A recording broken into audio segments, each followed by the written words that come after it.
Welcome to the Dixie Doggers podcast. We're here to share knowledge and heritage. We hope y'all enjoy. For the best cut gear in the business, get with Dave Williams at Southern Cross Cut Gear. www.hogdoggear.com. If you're buying or selling land, farms, or hunting property, these folks know land. Phil Wilson with UC Hunting Properties. 678-791-3483. 777 Kennels, Advanced K9 Nutrition. Vertex K9 Essentials, Advanced K9 Nutrition, beneficial to all breeds. You can contact them at 979-206-3050. All right, everybody. Joey and Nate here, Dixie Dogger Podcast. Coming back to you one more time. We're doing it again. Indeed. That's the same intro I used for 4 years and it still works. So shut up, quit bitching about it. What we have with us tonight is a problem. The problem child. That's what I like to call him. He's been a thorn in everybody's side down in, I ain't saying where. And I ain't going to tell you which boat ramp he's at either, with them brindle dogs running up and down the river. I got a fella tonight that has really become my challenger. He's challenging for the throne. He's trying to knock me out of my seat, boys. We got Mr. Alan Adams. Alan Adams with Tusk and Tales podcast. Somebody else started a fucking hog hunting podcast. What's happening, Alan? How are you, Mr. Joey and Nathan? What y'all up to? Just chilling, brother. Hanging out, hanging on. I'm tickled. I'm just tickled. So what you up to? You know how many people are like sent me messages. Oh, did you see that? That guy's gonna start. I was like, good for him. Good. What can I do to help? I know that shit's a headache. I wish him luck. Yeah, like good luck. But no, man. So I know it's good. I know it's been a journey already. Not just on the podcast deal, but because you're still new to the hog hunting side of things. Yes, sir. And I know you're catching some shit. I've seen some videos and pictures and stuff of your dogs, and they seem like they're, unless you're just buying hogs at the sale barn and taking pictures with them, y'all catching hogs somewhere. Yes, sir. Yes, sir. So, so what's happening with that? Well, so we started this little journey, Tusk and Tales, guys. I want to tell a lot of y'all. I was kind of inspired by Dixie Doggers, not fully, but a little bit. I love what they do. They gave a lot of information out to me, so a huge shout out to them, first of all. And second of all, I want to be very clear. I know there's been clearly, I'm sure he's received messages. I've received messages. As y'all seen, I shared it. There is no animosity here, period. No. From my side, and I can't speak for them, but I don't think so. No. We all on the same. We all on the same team. These guys are great people, man. And it kind of blew my mind with some of the messages I received regarding it. A lot of y'all, I can't speak for the messages they've received because I'm not on that side, but I have reached out to y'all and sent you information regarding how to get a hold of Mr. Nathan and Mr. Joey and watch or listen to their podcast. I'm a huge fan of them. I've listened to every single podcast they got, every single one of them. Wow, mind blower! You got a podcast? You shouldn't be listening to them. Yeah, I do. Yeah. So yeah, and we've had the luxury of being pretty successful here lately, catching some hogs. We've had some slumps here and there. But we're still kind of making it happen, I guess. Sweet. Has it been pretty dry down there, Alan? Or have y'all had plenty of rain? Yes, sir. No, as a matter of fact, the first time my dogs have ran the paws off their pads, and they've covered more than well over 28 miles. And this weekend, the whole weekend hunt was 28 or 26. Don't get me lying. 12 on Friday and 14 on Saturday. Good race. And I picked them up Saturday about 3-ish. And that was the first time they've actually ran their pads off their paws. And I'm assuming, assuming makes an ass out of you and me. But yeah. I'm assuming that it is because of the dry weather. But as a matter of fact, we've had over 6.5 inches of rain in the past 2 days. So yeah, I seen that's coming up toward us. Yes, sir. I'm hoping for it. We had some guests come in, and let me tell you something. Them poor old dogs. Old white boy Rick was a brown boy Roger is what he was. That son of a gun was dirty. He couldn't sniff nothing. It was rough on them. I mean, we ran hogs. I ain't gonna lie about, we did get tracks, but they were really, really hard to maintain.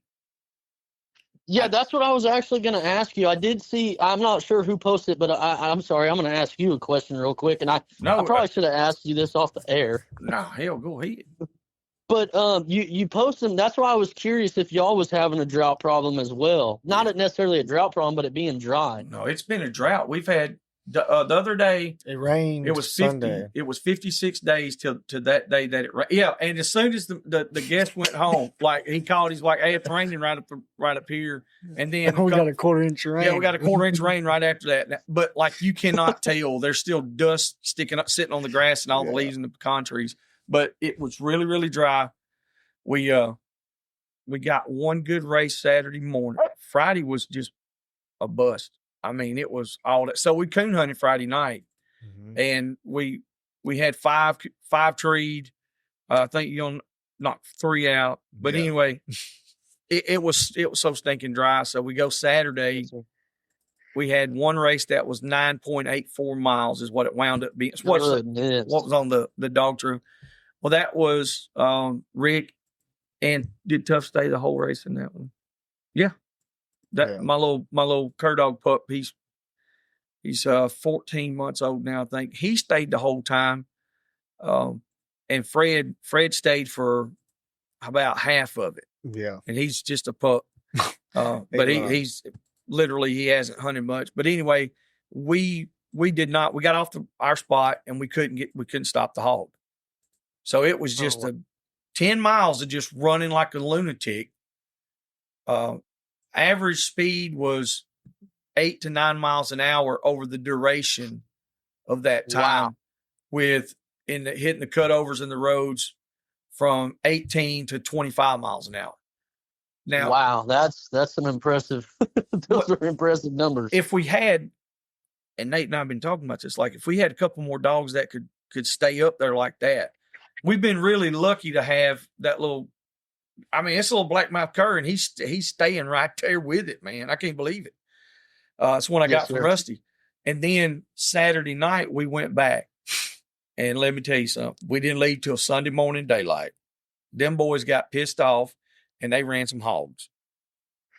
I don't know what the speeds was. I don't know what the miles were, but we drove 2.5 hours down through the woods.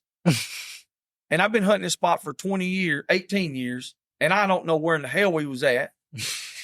And I'm sure whoever lived around there and who owned the property wasn't happy with us. But old Rick was mad. We watched the hogs. I mean, I did some videos. I was like, y'all hear him hitting the gravel? I turn the light on. He'd be sitting on the side of the road, and here come Rick and Tough right behind him. But not just that. Kyler's got a red bone, and we got a little old dog named Gypsy. All 4 of them was together, and they was just they had it stopped 2 or 3 different times. But like I said, man, our problem is stopping them before they get off of our property. Yes, sir. That's our problem. Yeah. That's the problem we're running into. Do y'all have to deal with that down there that much? Yes, sir. I do. So I know if anybody's listened to my last podcast, which y'all is still very, very new. I'm still very new to it. I want everybody to be very clear about that.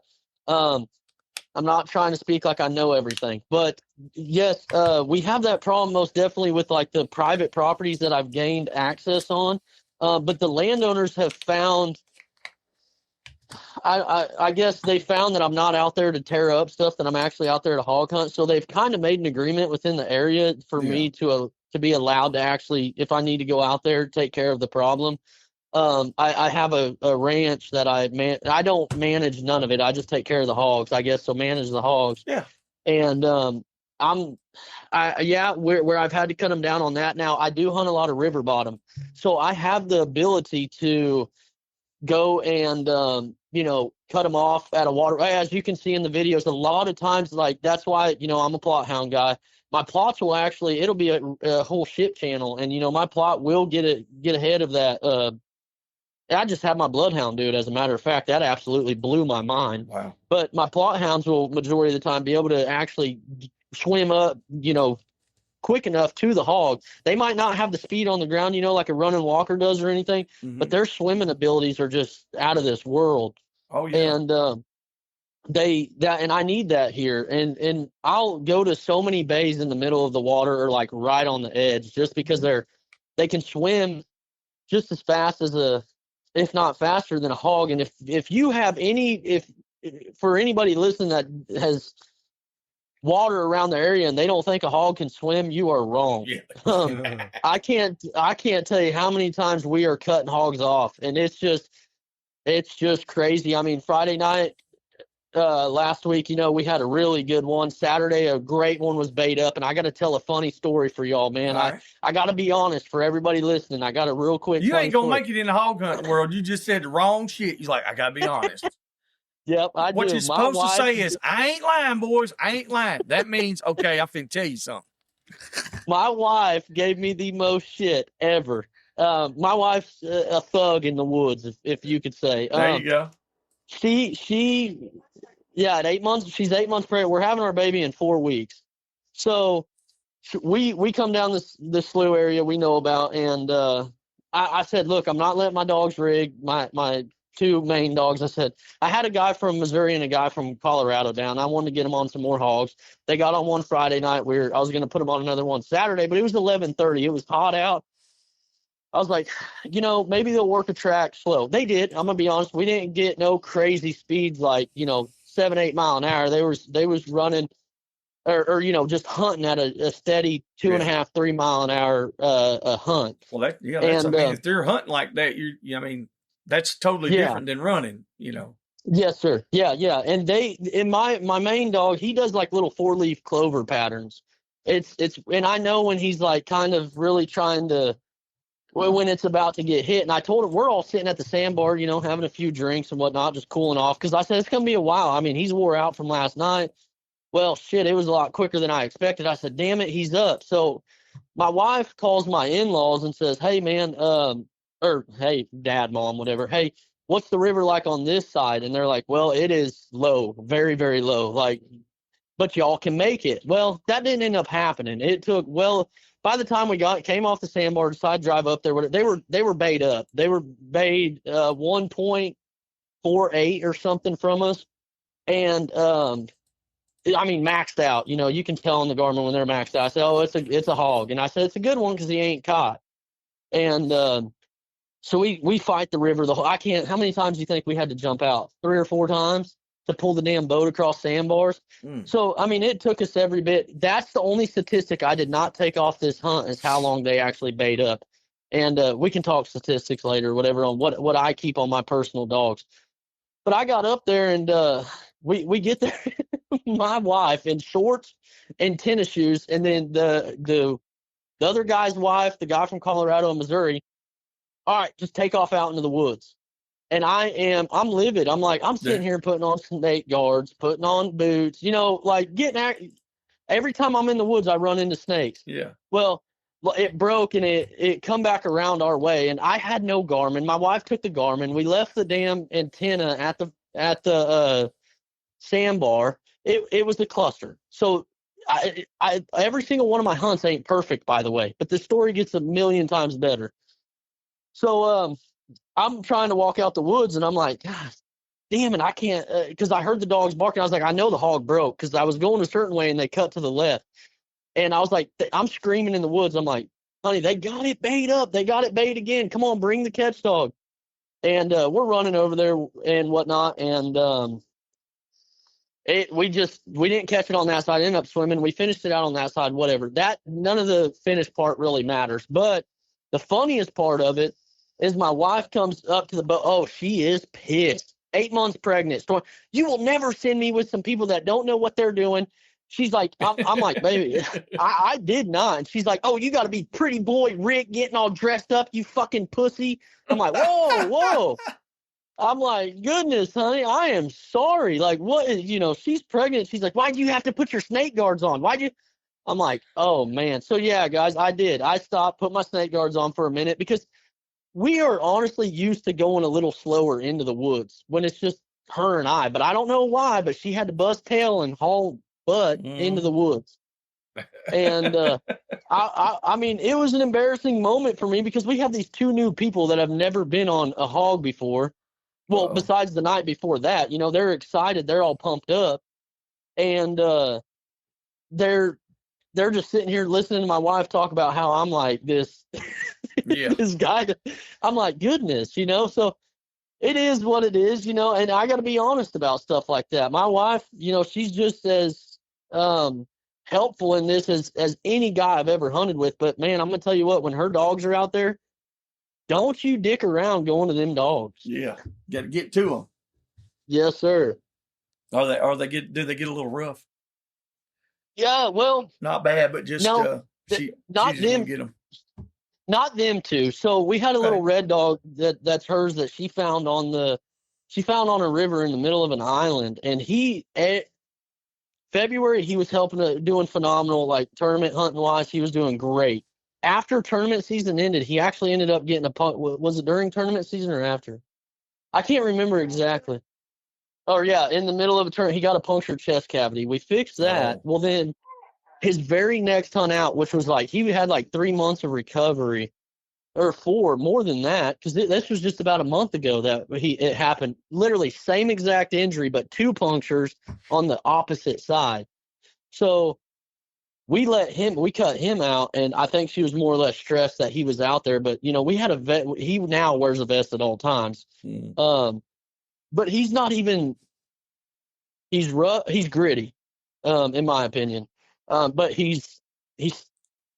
I just don't know if he's athletic, and I don't know what's going on with him. I'm still trying to figure him out, why he's getting cut down, because he always gets cut. Is it always in the front or on the side or in the back? No, sir. Yeah, okay. So long. When you buy a catch vest, regardless of who you buy it from, I'm not going to talk about that, but they can go down to the hip, right? Yeah.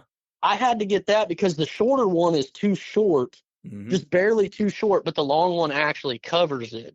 Yeah. So he's always getting cut right in that area. Yes, sir. Well, a lot of times, and I'm not an expert by no means. The reason I was just asking is because I've seen a lot of dogs with cuts on their hips and their back end, and it's because they're getting in tight, and then all of a sudden, if the hog moves, they'll go to swing out, and then they'll get hit on the back end. Because they're looping out basically. It doesn't mean that they're running way out under, none of that. They're just getting the hell out of the way. Yes, and I didn't know if that might be one of those cases there, because like I said, I've seen it for multiple years, a lot of years that dogs have done that, certain dogs, and they're just more prone to get hit from behind the ribs to the tail. Yeah. Then I've had other dogs that they were never going to get hit back there. It was going to be right in the chest or right in the front shoulders. We'll be back after a quick break. Quick thanks to the supporters of the Dixie Doggers podcast. Light Hounds. Southern Cross Cut Gear. Phil Wilson with UC Hunting Properties. Rankin Ranch 38 Cattle Company. 777 Kennels Advanced Canine Nutrition. And the old Boars N Broads. Yes, sir. Yeah, that would be my newt dog. Now, based off the GoPro on how he's going in there, I'm going to be honest with you. I think he's just a little bit like when he goes to loop out, each time I think has just been kind of a little too quick, because I can, like when he's baying, he's not too tight. I would say he's more or less like, I don't even want to give an estimated guess based off a freaking GoPro camera, but he's not too tight. Yeah. You can see the hog, but it's not like you can identify the length of the tusks or anything like that. Okay. Now it's like he turns out and he's just like, I kind of want to get back to that hog. I don't want to turn out too much and lose eyesight of it. You see what I'm saying? Yes, I do. And then that hog just, they charge and they take advantage of them.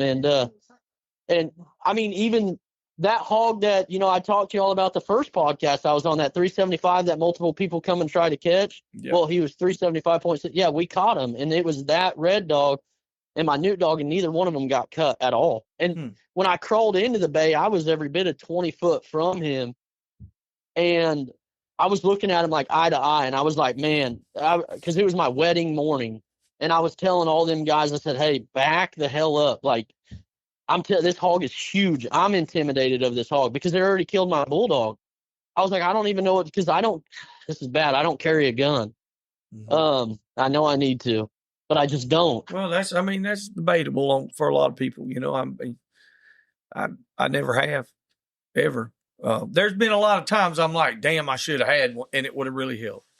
But at the same time, it's gonna be dumb. You gotta be tough. That is true. And I'm very dumb. I try to be pretty tough. Not long ago, I put a little clip up. We were running the Iron Dog tournament, and I had a little 150-pound boar hog, 146.8 pounds, and he whooped my ass. I'm telling you, them ones are tough. Dude, I got in the briars, and I'm in there, and we've got one old dog, one. All the rest of them's green. A couple of them have never even really hunted. And I was like, well, this is what we're going to do, And sure enough, we get on that little dude, and he was just pissed off. And the guy I was hunting with, Mr. John, he was like, do you not have a gun with you? I was like, no. I said, you're really going to hate me now? He's like, well, I said, I left my knife at the truck. And we had caught the hog. He was like, well, what are we going to do? I was like, well, give me your knife. Because we wound up, I was laying on my back with the hog's front feet I'm trying to keep his head from biting me in the face. And John's on his knees holding the back legs of the hog. And we got the dogs on him, of course. And it's a shit show. So I'm not going to say don't carry a weapon. I'm not going to say that. But it is debatable. You don't have to. Yes. Yeah. I highly recommend it, by the way, especially if you're one of them newcomers, like I said, listening to this. I mean, we're on the old Dixie Doggers podcast. These guys have a lot more knowledge than me, but I'm going to tell y'all, if you can, I highly recommend just carrying a rifle or Uncle Pat said a 12 gauge. Uncle Pat said a 12 gauge with that 3-inch buckshot. Ain't that what he said? Yeah, shoot that motherfucker in the head when he come to get you. Yeah. Pat said, let him come right to you and then just pop him right in the head. He said, that's the closest I'm going to get to ever hunting lions in Africa. I was like, well, Pat, when you put it like that, I like having a pistol in a bind. When that son of a bitch is on top of you and you're holding him off of you, a knife is cool. It's better than nothing, but I'd rather shoot him. I'd rather shoot him. Because there's been a couple times we were wrestling, and I'm like, I don't like that. Yeah. I don't like wrestling the pig. not with big old teeth. Every time that has happened to me, Nate has not been there. He, in this scenario, every time I get in a bind, he's there, and he just end up watching it and get like real settled. Yeah, I never see Dad in a bind ever. My buddy to a T. I know. Yeah, and in all honesty, 100%, I never get in a bind. Like it don't matter how big it is. I can handle it until Nate's not around, and then it's like it is an absolute shit show. I've been bit, I've been beat up, I've had the dogs get to fighting and both of them bite me at the same time. Yeah.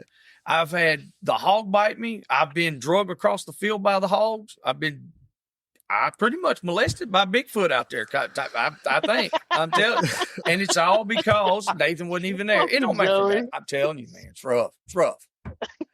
Man, I do got a funny one though on that hunt this weekend, and the old boy come from Missouri, or was it the Colorado that reached down and grabbed the hog's ear? I was like, why the fuck would you grab the ear? Oh yeah, like I'm serious. I'm like, he reaches down and my dog smoked his hand. Well, sure. And I'm like, dude, why are you grabbing the hog's ear? He's like, and then I put 2 and 2 together. I was like, oh my goodness, I didn't tell this guy, this poor kid. He jumps out the boat on the third hog. He jumps out the boat in no tennis shoes on, or no shoes, no socks, no shirt, nothing, into like a sawgrass, like a thicket with palm net. Just getting tore up. The next morning at church, y'all, I'm telling you, I got to put this in there. My wife's going to hate me for this one, but we're at church, and we asked them if they would come to church with us Sunday morning. They said, oh, yeah, we'll go. They all showed up. Well, my wife's dressing all nice, for church and whatnot. She's in that daggum dress of hers. She sits down, and I'm trying to, I'm paying attention in church and whatnot, and I happen to look down. My wife looked like she walked through a million razor blades. Oh, yeah. I was like, I just had to start laughing. I said, honey, you should not have wore a dress to church today, because they're going to think like we're crackheads or something. Yeah, like, what did y'all do? Like, she jumped the barbed wire fence. Hey, I'll be honest with you. Like, I'm kind of scared of your wife already. You know what I'm saying? She sounds pretty mean. And I know women that are mean, and I don't mess with them. I ain't worried about no guys. Like, we can handle all that, but women, that's a whole different breed there, buddy. They when they're mean, it's a whole different kind of mean.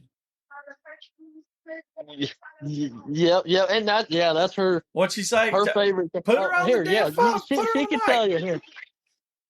This would probably be the first one you heard of a woman ever getting in a fist fight over a dog. Oh yeah, that's pretty sweet. Yeah, that's pretty sweet. Yeah, Sounds just like my family. Yeah. We all get along real good. Yeah, we both actually both of us. I got in one. When was it? What tournament was that? Oh, the Uncle Earl's tournament is when it happened. Damn.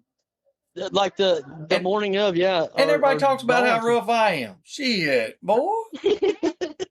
It had nothing to do with any other, like, anybody actually probably knows at all, hog hunting wise, but yeah, it had nobody in the tournament even knew about it. And I went there, I said, yeah, our dogs got stolen this morning. They're like, what? I was like, yeah. And I ended up finding out the situation, and they'd gotten into a little confrontation, but yeah, straight out, I had them loaded up, ready to rock and roll, and they were the dumbest part is when they took them, they latched the kennel back.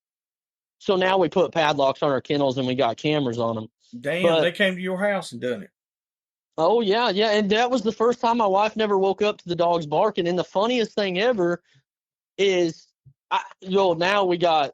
Of course, we got cameras and everything set up, and I'm not going to give everybody the details of my yard and whatnot. Well, no, hell no, because there's somebody apparently being a dumbass.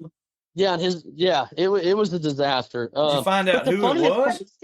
Yeah, yeah. I found him in person. Like, that's what I'm saying. There was he had him in his truck still, which blew my mind. It was a big deal, like a huge one. Why don't we just say his name? Nope. I'm not, because you just tell me his initials, son.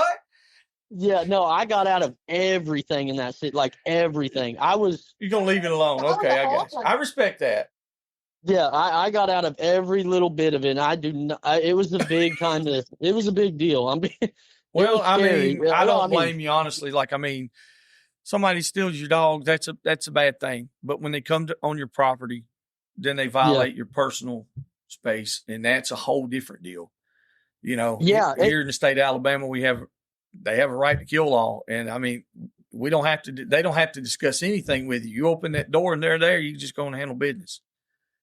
Yeah, and yeah, most definitely. Yeah, she didn't get up. But the funniest part about it all, outside of the sensitive bullshit of it happening, they took the shittiest ones. Oh hell! But what cracks me up about it, I don't even think any of them. Oh, Nature's. Well, what ended up helping us is our dogs we freeze brand them. Yeah. So that's the only reason we found them, because one of the dogs jumped out the bed of the. The dog jumped out the bed of the truck, right? Or just jumped out the bed of the truck, and a lady happened to see it. Yeah, and she called her. And she ran the address, and realized the dog was going the opposite direction. Yep. Said he was bringing them home. Yep. Saying he was supposedly bringing them back, and I can't remember detail for detail. I'm not going to get too deep into it, but yeah. And then when I've had a lot of people comment like, "Oh, for being a year and a half in it, you've had a lot of crazy stuff happen. There's no way you're making stuff up, exaggerating." No. We was in the middle of a tournament, and I'm sure y'all saw it. That reward is like, by the way, I'd love to mention it. That reward is like well over $35,000 for that dog that got shot. I don't know if y'all remember me sharing it, but 903 Flippin' Boys out of East Texas. Yeah. They was down here with me and hunting, and yeah, their dog got shot. Dave not Roy. Even 300. Yeah. Oh man, that dude's a trip. Oh yeah, my goodness. Been knowing him David Roy. 20 years, man. Ask him about going to the jungle. David Roy runs the jungle. Yeah, let's ask him about it. Not on the air. Man, them old boys those are some funny. They're so fun to hunt with. Yes. So fun. Great group of guys. Just a phenomenal group of guys. I can't say anything negative about them at all. No, they good folks, especially man. Dave Roy. Yeah. Mm-hmm. That's my partner right there. I've been knowing him a long time. I told her, he said, man, where's the really big hogs at? You know, we've been hunting all week and we caught, I don't even know how many we caught. And I can't remember off the top of my head right this second, but we caught some and man, I hope this don't backfire on me, but I got to say it. I posted on my shit. Nobody was talking shit, but he don't like to swim. I can't swim. Yeah. He's good people. And he's freaking out the whole time. It's a damn good time. And then he goes, well, where can we get some bigger hogs? I mean, gosh damn, we had some good hogs. And he's like, where can we get some bigger ones? I said, we got to go to the river. And he said, like, water? And I was like, yeah. He's like, nah, I ain't going to no water. Yeah. And man, he had everybody laughing the whole time. My in-laws was cooking for them all. It was just when they showed up with the freaking fifth wheel, 30-headed dog. Well, 30's probably exaggerating. Like, I bet it was 20. 5-headed dogs. Yes. Oh yeah. I knew it was the real. I was like, all right, here we go. And man, it was a damn good time. It was a great time with them guys. I took them to every bit of property I had, and they were like, man, y'all got some damn runners down here. Where can we go where they stop at? And I said, well, shit, this is normal to me. Yeah. I mean, well, and that's something that a lot of people are trying to adjust to. I mean, guys that's been doing it for decades. These a lot of hogs that are running. There are still places that the hogs don't run. There's some folks that they're like, man, our hogs run, and then they come here and they're like, oh my God. And of course, everybody's gonna say, well, my hogs run worse than that, blah blah blah. I'm not doing that. I'm just saying our hogs run the same amount as your hogs. We just don't have the population of hogs. So you know, we don't. If we find one track, that might be the only track you see all day. And that we ran into that Saturday from daylight to 1 o'clock or 11 o'clock. We didn't see a track, zero tracks. We found one track, started the race, ran it for 10 miles. So I was tickled with that, you know. And Cole Reagan, he went and hunted with Brock Trawick and them down here in Midway last weekend. And Cole messaged me. He said, Joey, he said, I ain't never seen hogs run like that. And he lives in Georgia, and their hogs run. But he said, I've never seen hogs run like that. I said, well, it's just because there's not, and keep in mind down in that area, there's probably 20 times the population that's here. You know what I mean? So, yeah. It's a whole different world. So theoretically, our dogs should be good dogs because they have to hunt hard. But there are times where we go where there's a lot of hogs and they almost seem lost until about the end of the second day. Now, after that, after the jet lag and all that settled down, they fall into place and then they really can perform. But the hogs don't run as bad in certain places. Like I've been out in Texas, a few different places, and the hogs run, but they don't run as bad as they do South Mississippi, North Louisiana, all the way up to where we're at. I think that's yes, sir. And even all the way across to South Arkansas, that whole strip right there.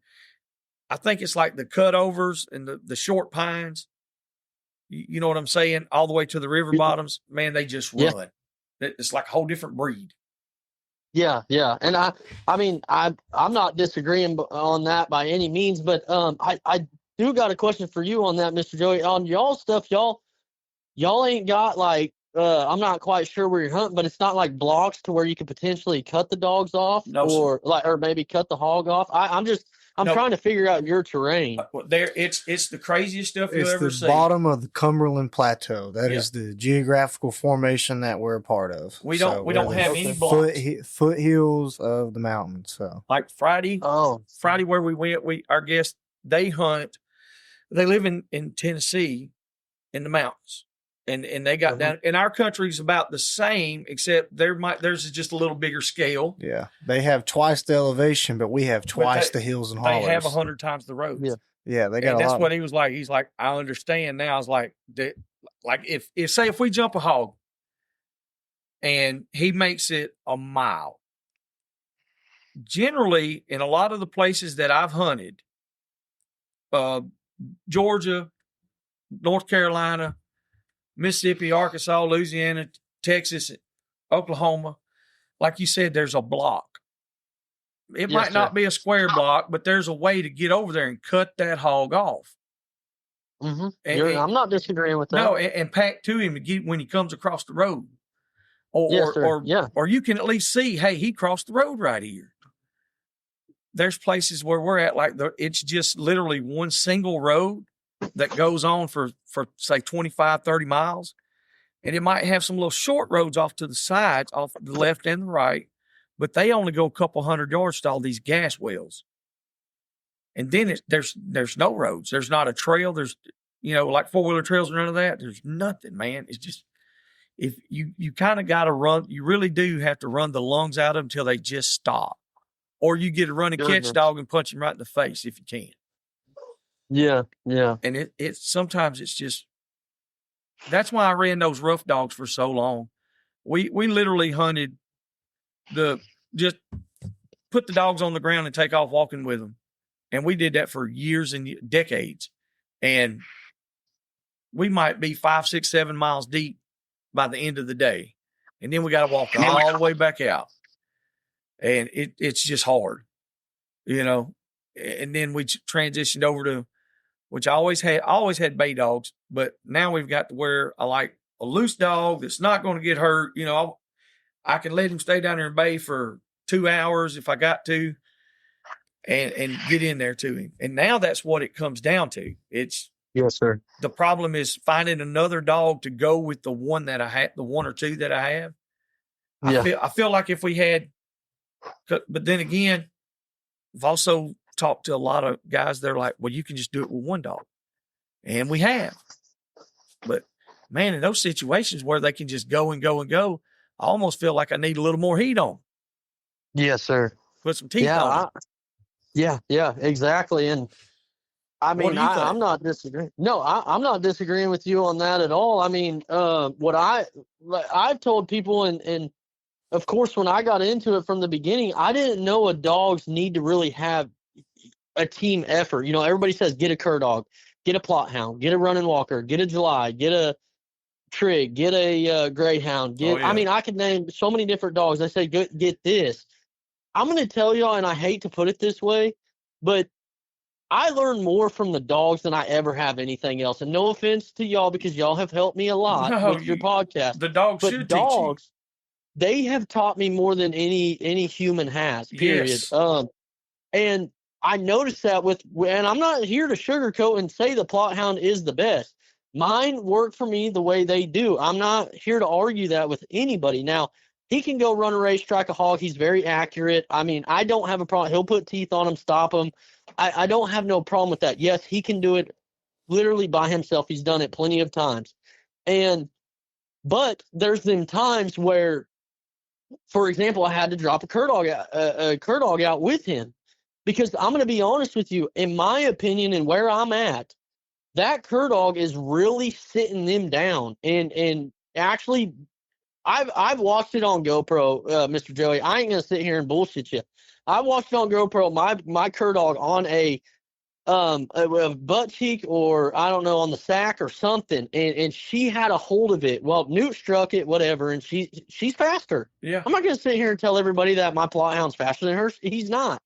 But she didn't have the ambition or the drive to go out there and actually do what he already did. Yes. So then when go ahead. I'm sorry.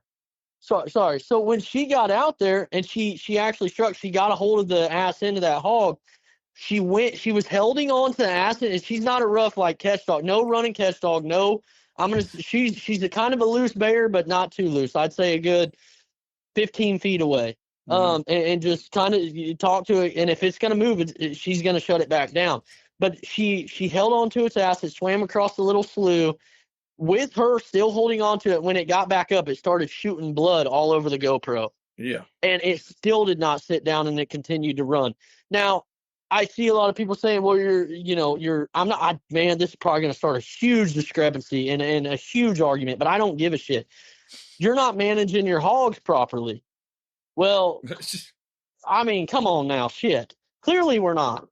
I mean, there's if you're cutting down or in our state, if you're, I know y'all's, you have to kill everything. I'm pretty sure that y'all come across, Yep. but not here. We don't have to. Now, I'm very guilty of, I do not kill. And if I like how that hog really ran, I'm going to be honest with you, it's going to piss a lot of people off.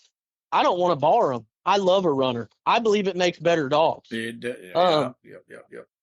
But I know that's going to piss a lot of people off hearing that. You're exactly. It's going to piss a lot of people off. And I used to be one of those guys that was.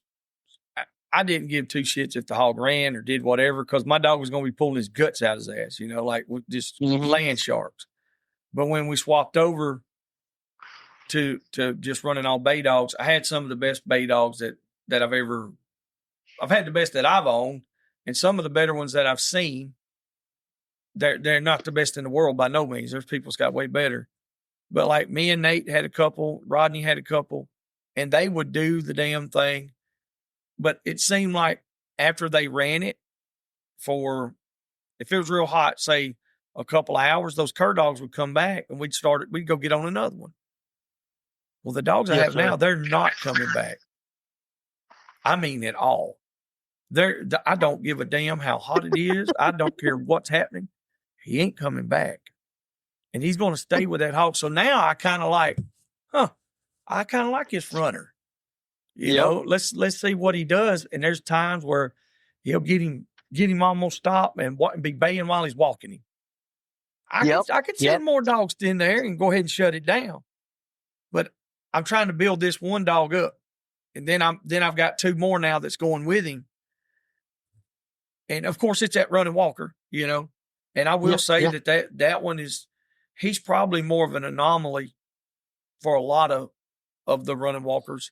Because there's some that all they want to do is run. Yes, sir. He has a lot of bad habits that would never work in a fox pen or, running in the wire or whatever. He has habits that they wouldn't like because he'll stay there and bay. And so now that's awesome. We got the cur dogs going with him. So like people talking about manage your hogs. You ain't managing your hogs. Manage your damn dogs.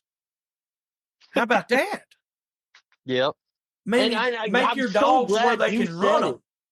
I love that. I do. I love that. And oh man, Mr. Joe, you're gonna get me all fired up already. Get a dog that can run the damn hog. I've done had to go through it. Everybody, a lot of guys have had to go through it.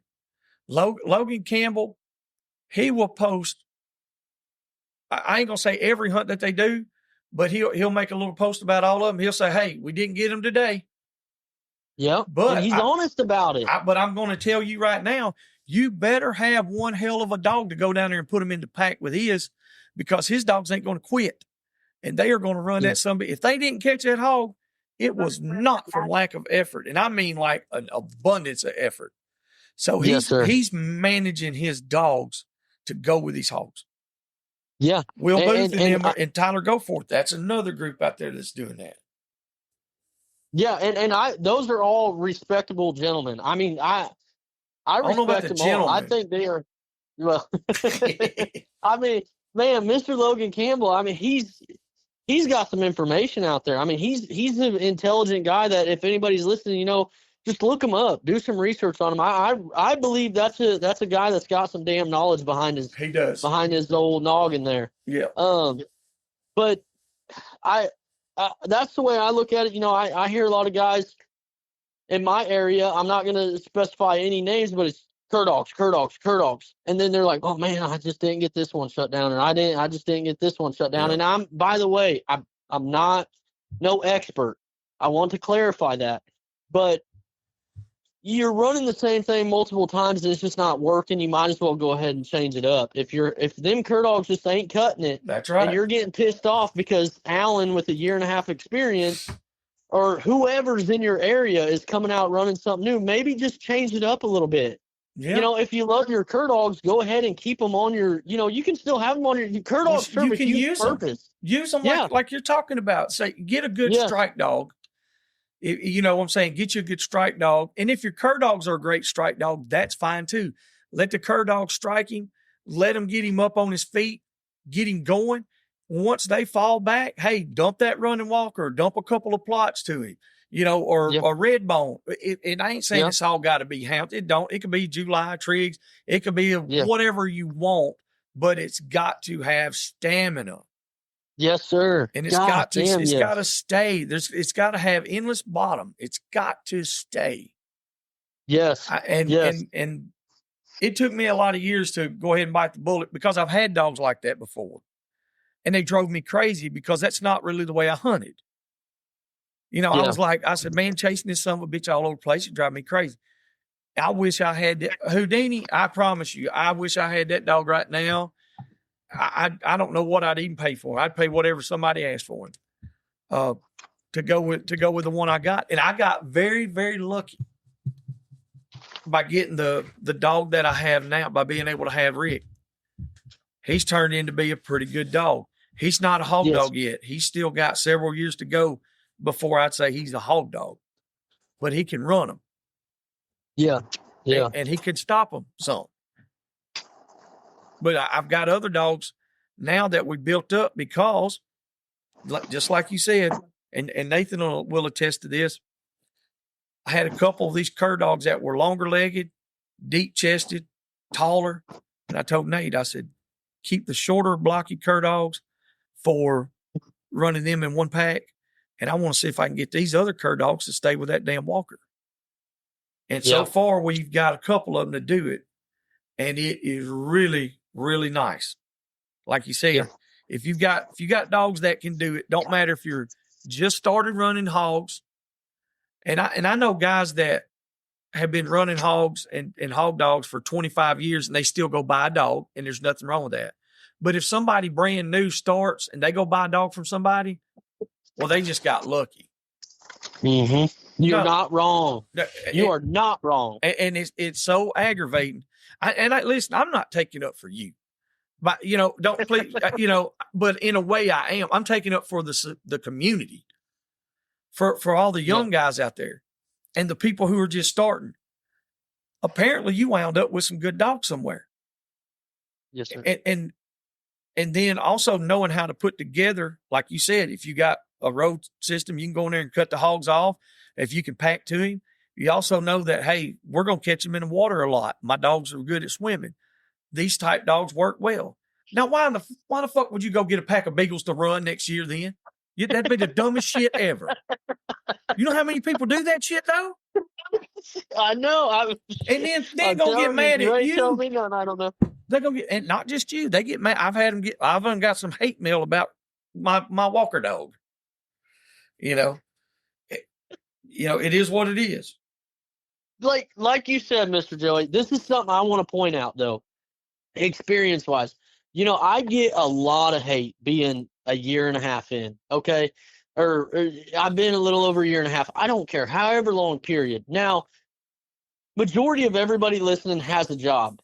And this is what bothers me most. I'm going to make an appropriate analogy of this. Now, how many times has somebody seen someone come up and be a foreman or a superintendent or a manager in a matter of 3 years? But then that person that's been there for 30 years is still just a hand. And he's bitching and griping. He's like, well, that kid don't know nothing. Well, no, maybe you. Shit. Why has he got that position? And their next excuse is, oh, they're just brown nosed, and there's I could say some more derogatory terms, but I'm not going to. And it's the most annoying thing ever because, I believe it or not, I know as bad as people want to say, oh, he must have bought his dogs. I didn't. I tried. I'm being honest with all of y'all on here. I have absolutely tried buying a even started dog. I have never caught a hog ever. I want this to be very clear. I've never caught a hog with a dog I bought ever. Yes, after my dog started going and my younger ones, they started going and catching hogs. Yeah, those other ones came in and played a huge factor, but pretty much everything I've ever bought hasn't even left my feet. I'm not going to sit here and try to sugarcoat it and act like you can go out and buy something great, but I wanted to put that out there and let people know that, just like the human world, you see experience you can learn a lot from somebody who might have only been doing something for 6 months. They might teach you something. I'm not saying I'm going to teach you anything. No, but there's but people that can. Yes. Yeah. It's like that for real.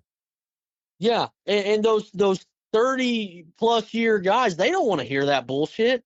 They don't want nothing to do with you just because you're this new guy on the block. You know, you think you know what you're doing. And I've been in that position because in the real world, not just hog dogging, but I'm not nobody special. I'm very passionate about dogs. I've listened to I've ran out of y'all's podcast every time it comes out because I listen to every single one.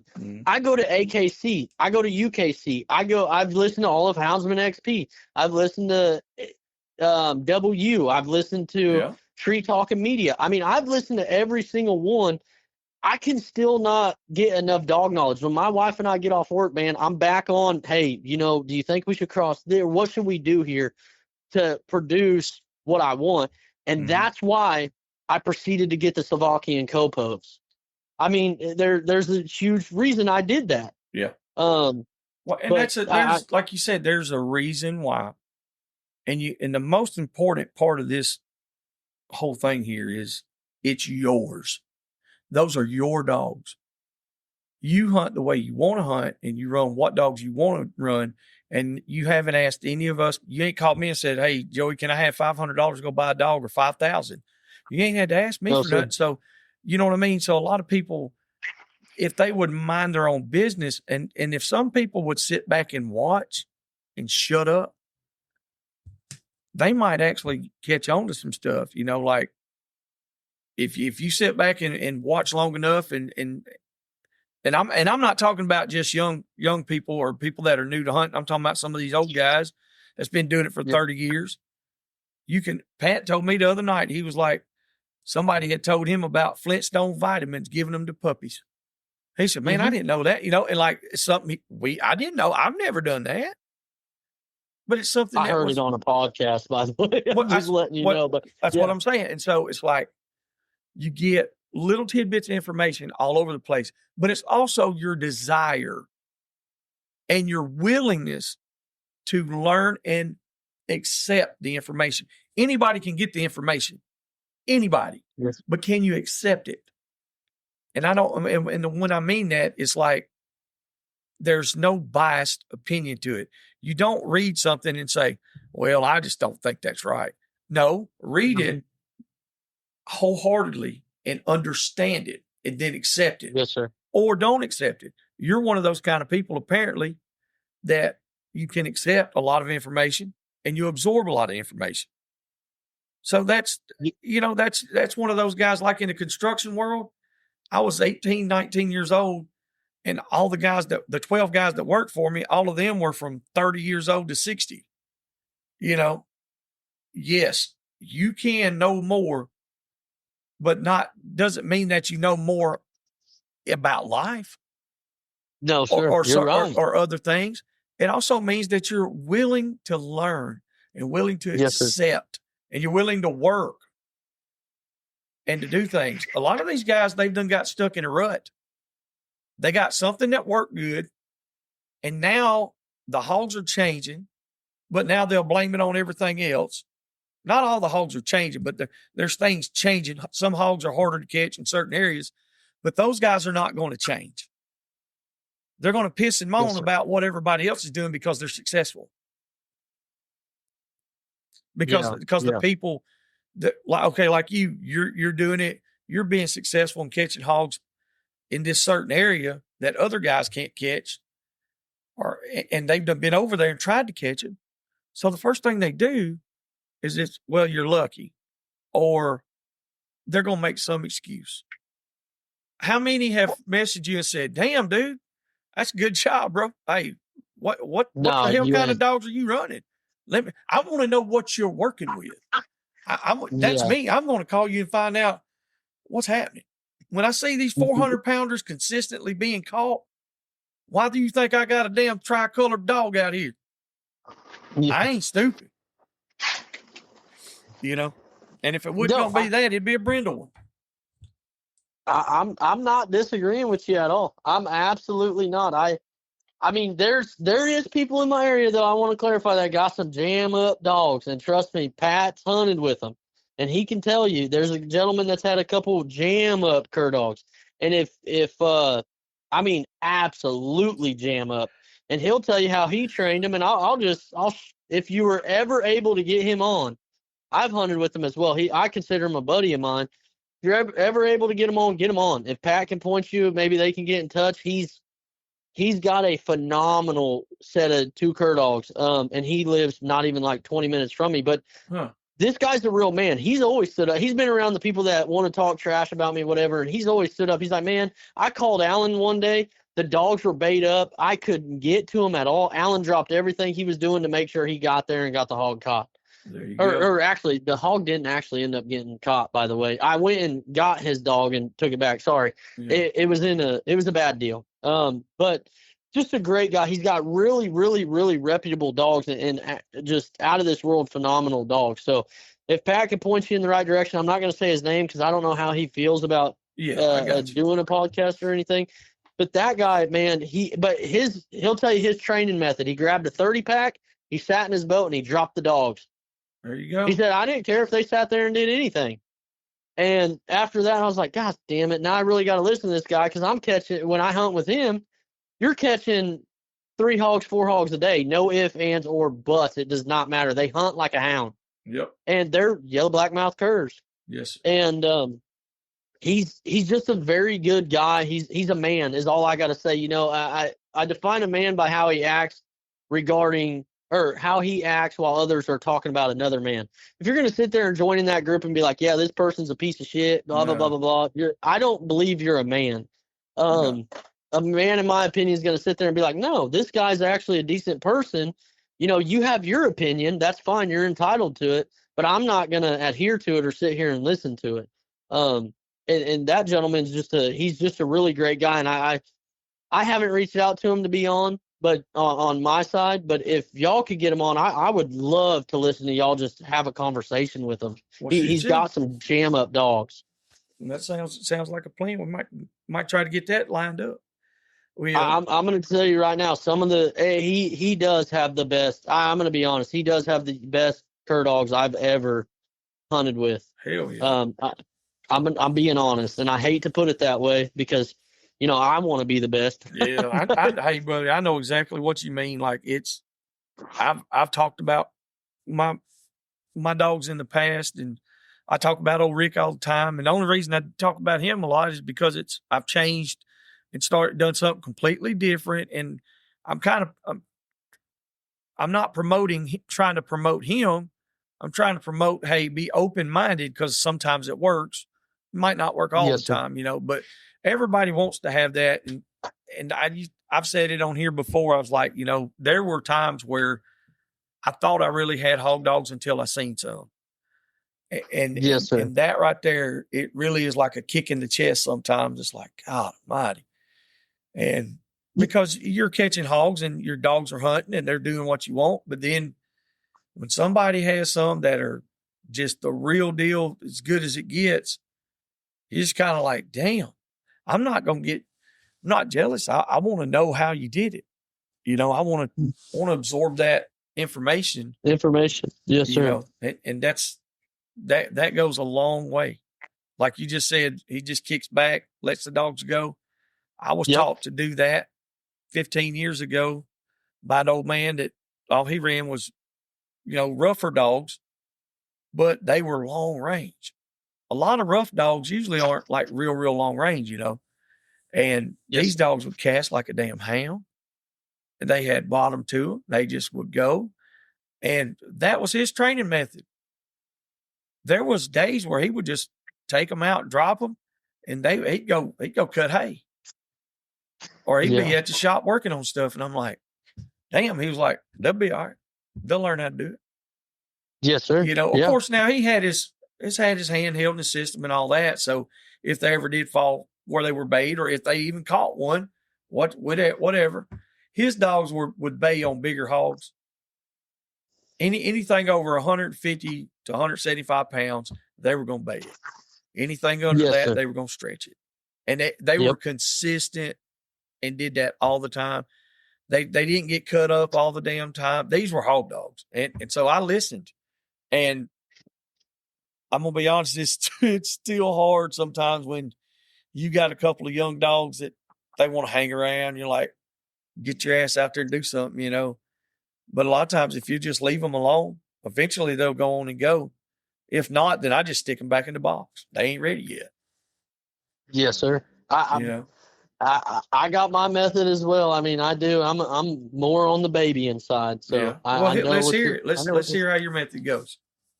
So I started out I got my Newt dog and my Kate dog. They're brother and sister. Okay, I got it from a buddy he's my best friend actually in my wedding hall. He's had the pleasure of hunting with multiple old timers. He is actually very in this area. A lot of people know him. He does not have social media. He will not talk about his dogs. Of course, his dogs are the best I've ever hunted with. Yeah, I'm not going to sit here and exaggerate it. He's got he's just a great guy all around. He's the one that got us into church. I do want to give a shout out about that.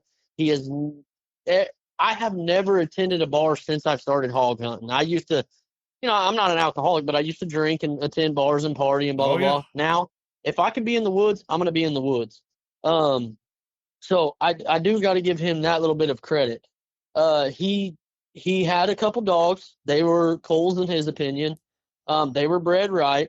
He runs a lot of Bayou Cajun plots. His favorite ever was gosh dang it, Showtime and Auburn. And that dog unfortunately didn't make it, and he didn't even hit 2 years old. Whatever. Well, he gave me a couple. I bought everything. Like I said, I don't know if you listened, but just for everybody out there, I bought literally everything. I spent thousands and thousands and thousands on dogs. Hell yeah. Every bloodline you could honestly think of, I probably bought and tried, and it just ended up being these two that really took off in the amount of time I wanted them to. And these are the plots, correct? Yes, sir. Okay. Well, these are actually half Bayou Cajun Plot Hound and half Weatherford Ben's Cur. Oh, okay. So okay. I want to be clear on that. Now my Jip and my other Jip and male one is Shamrock's Bayou Cajun cross, and the other is Tracker Wonder, correct? Yeah, Tracker Wonder parents. Now those are, great. They're astronomical, but I haven't had the amount of time to put into them that I have my Newt dog and my Kate dog. Now I started out with them by, of course, putting them on camera, whatever. And I noticed at first they're a little bit late starters, which was, I didn't know that at the time. I'm like, well, shit. And then I'm going to be honest with you. They were running deer left and right. And my buddy told me, hey, just let them go. Let them dogs hunt. Yeah. And I hate to admit this. I hate to. But they would get out 500, 600, 700 yards. And I was like, gosh, damn it. They're getting too far for me. I'm starting to stress out. My Garmin might not pick up. I'm going to be honest, a huge beginner mistake. I got to be honest because I want to share where I messed up.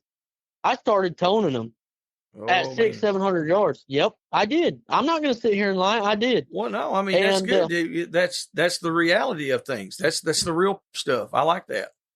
It sucked. I noticed they would not go 300 yards. They just absolutely wouldn't. Yeah.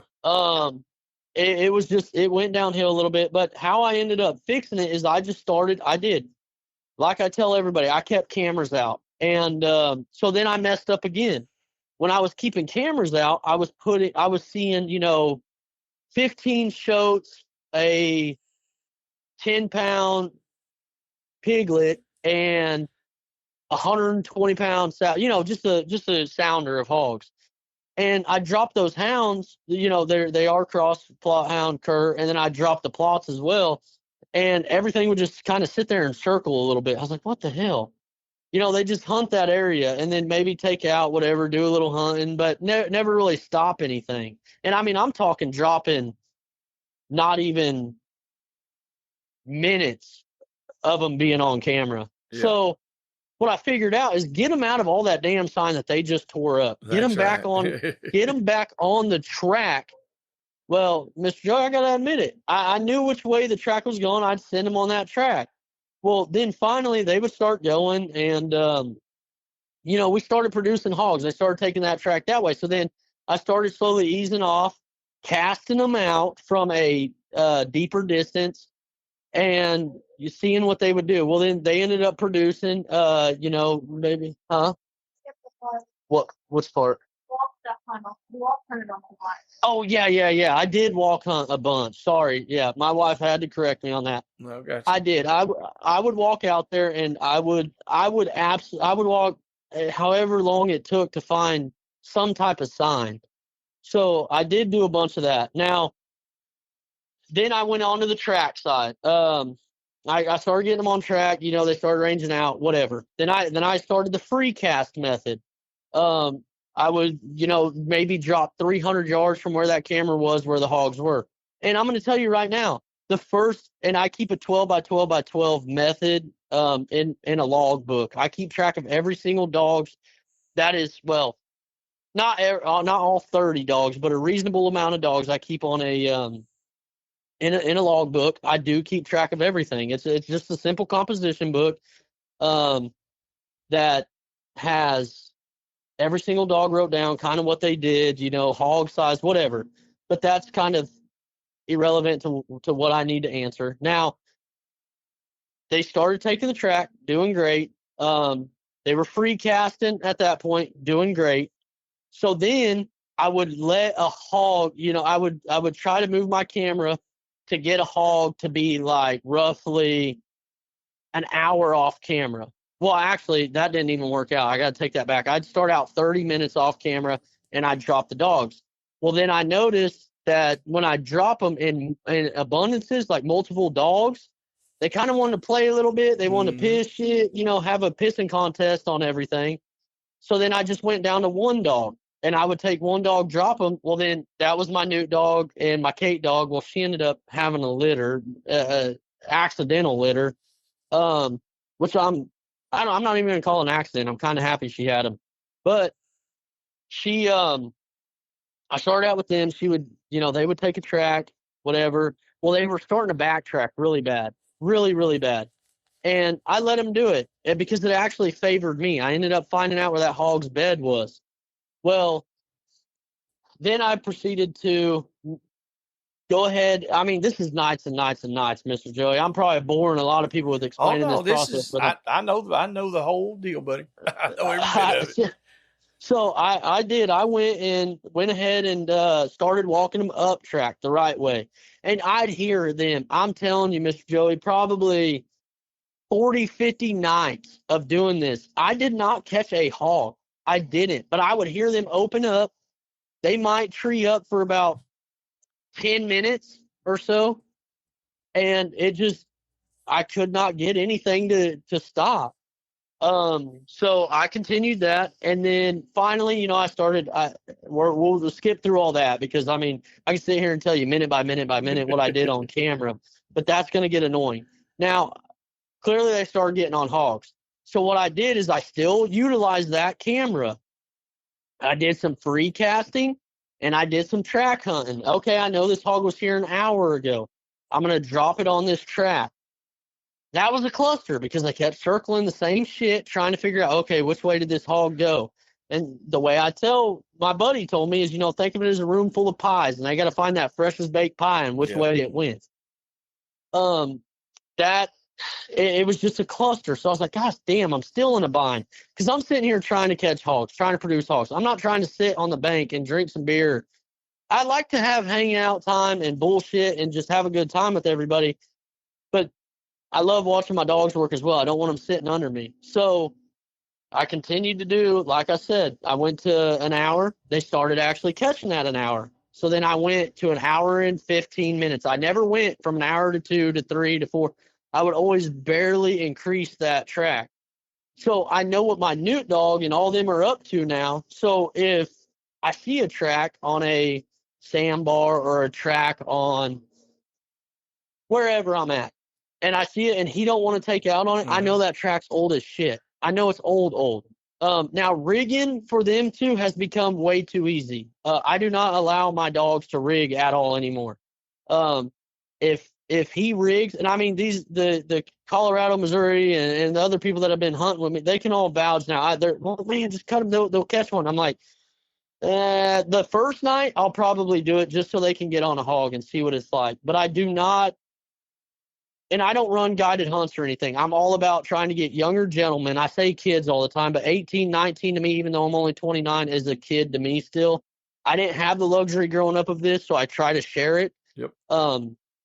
But I do not I really don't let them rig, especially if it's my wife and I. I'm going to go where I cannot find sign, where I know is very heavily hunted. And around here, of course, I know the spots where the locals hunt a lot.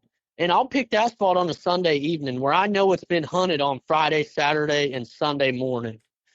And I'll go and drop on it. And I'll catch a hog, and I don't want to post it. I don't really majority of the time. And like even my bloodhound went out. That dog ain't no hog dog. And he went out and caught one. I'm being honest. I mean, he went out and just hammered one.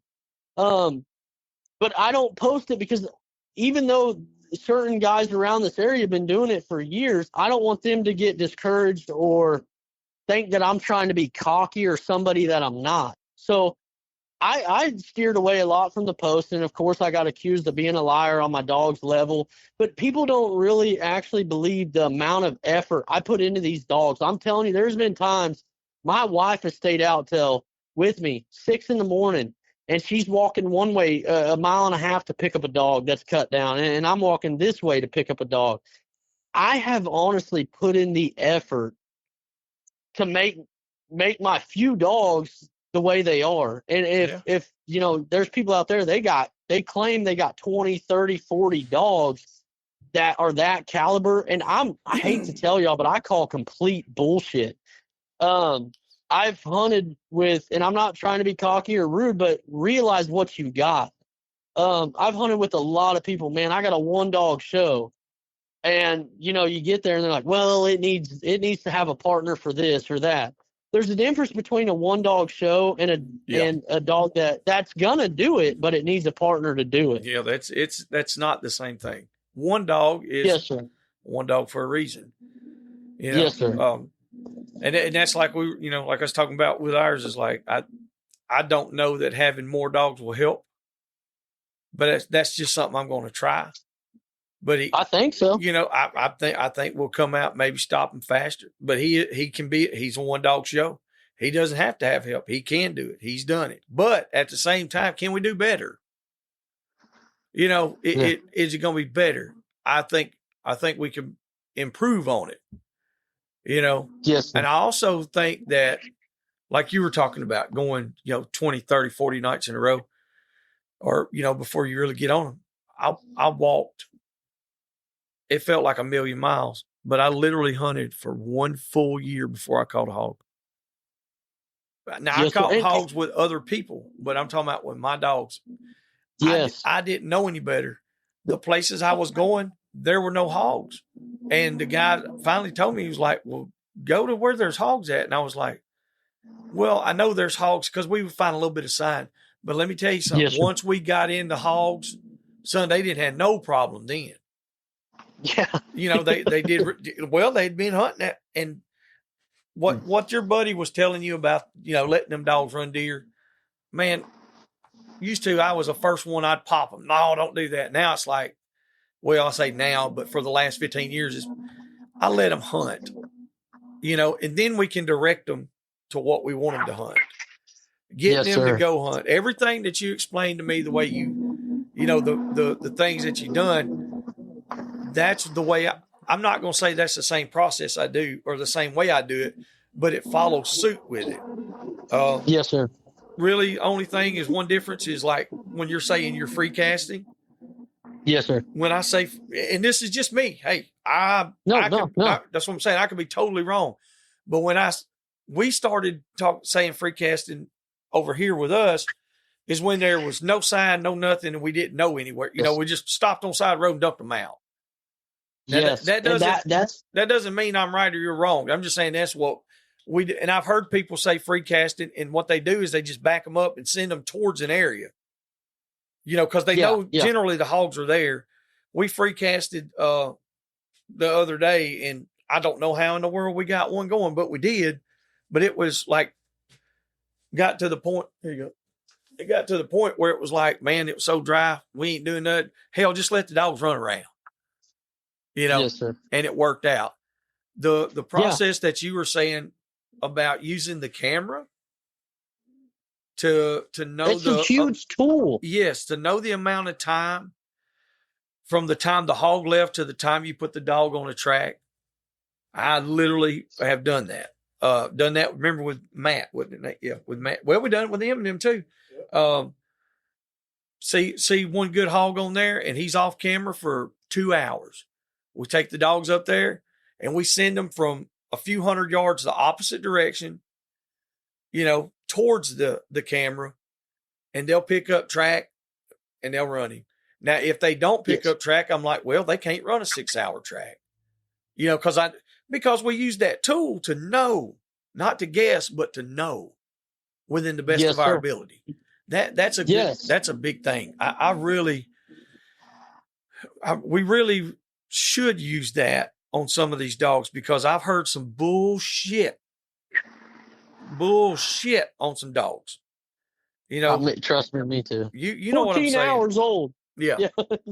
Now, I'm not saying that how'd they can't do it. How'd you get that 14? I'm not either. But how'd you get that 14-hour-old track? Yeah. Well, I looked at it. Well, man, congratulations. Well, I tell don't you this. I bring you right up here with our lease, and I can turn a hog loose across the road, and I guarantee you ain't going to know how old that track is. The way this soil is, what soil? That's our problem. We don't have no dirt. It's all rock. Yes, sir. So it's like, holy shit. And that ain't holding much scent, especially if y'all ain't got. Man, we can get into the barometric pressure. We can get into moon phases. We can get into. That's what the stuff I like. Man, see, there's nerds. You're a nerd. I'm a nerd. That's the problem. Bad. I would tell my wife, she'd be like, "We should be hunting tonight." I'm like, God, don't even fucking talk to me right now.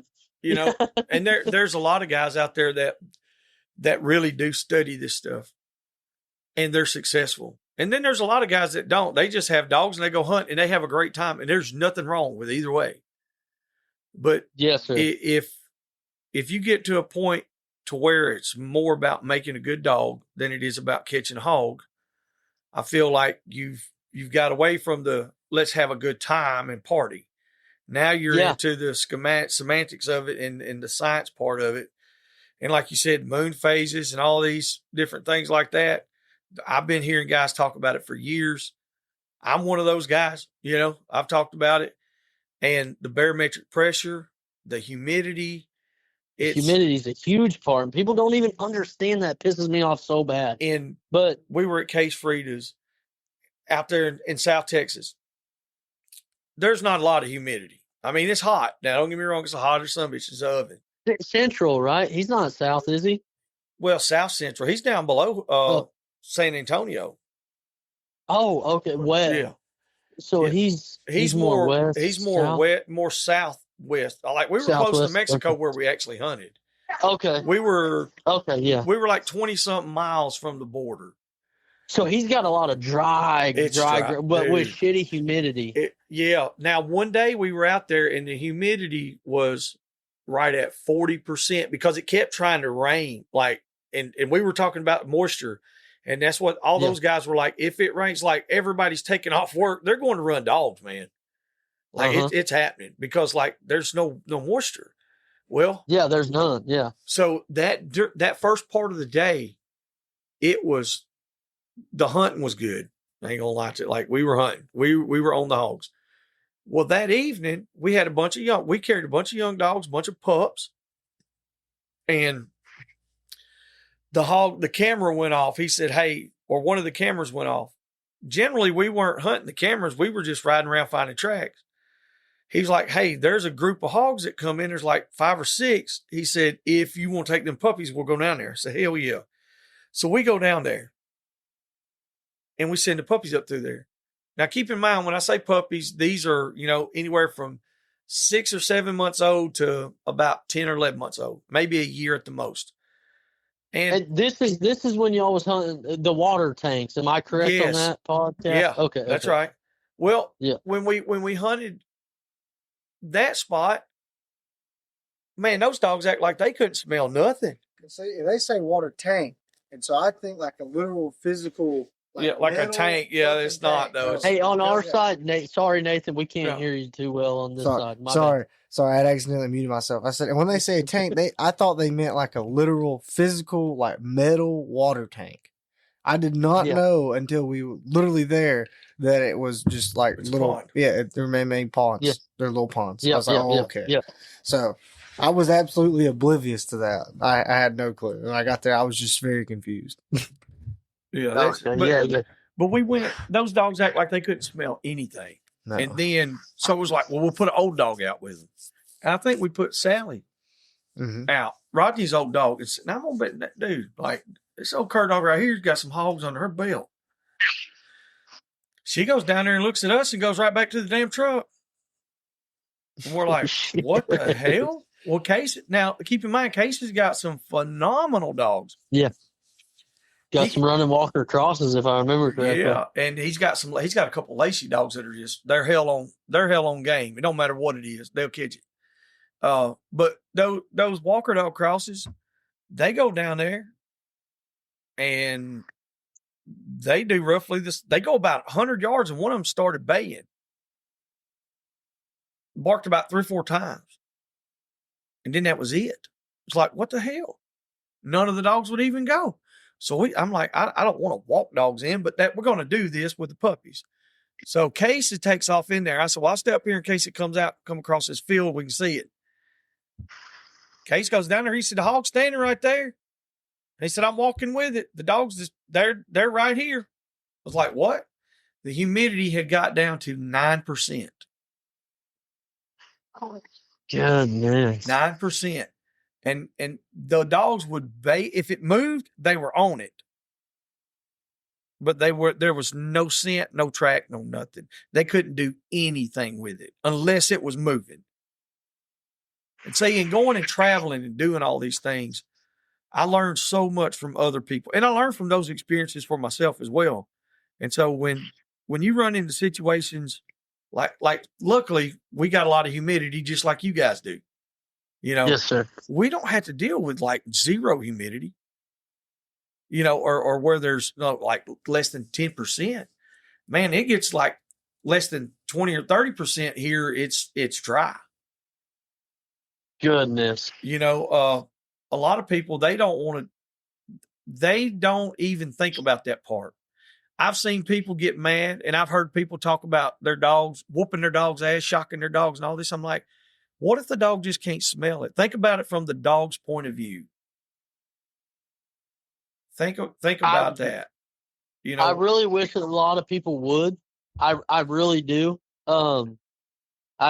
Trust me, I've witnessed it, and it's disturbing to me. And I've actually cut a lot of people that I used to hunt with, and they still want to, message me and reach out to me, and they want to go, but yeah.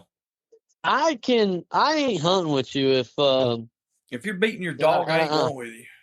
No, dude, you ain't coming with me either. No. I mean, it's that simple. If my dog wants to lay down in the front of the boat and take a nap while it's peak hour and there's 37 hogs, 100 yards away, I don't give a damn. Take a nap, old son. I don't care. My dog, there's nobody out there in this world, period, that can use my dog's a tool as an excuse. I hear that a lot. You can have your or whoever can argue with me and say, well, that's not a case. My dog is a tool. Not really. You are not relying on that dog to feed your family. Mm-hmm. Yeah, you know what I mean? Those days are long gone. Ed Barnes was talking about that, about a dog feeding itself. And I'm going to be honest with you, if there's anybody in the world that's probably would still be that kind of guy, it would probably be Ed. It'd be like, hey, this dog is a tool. He's got to feed himself and he's got to feed, but that's not the case. I said, if it had to be,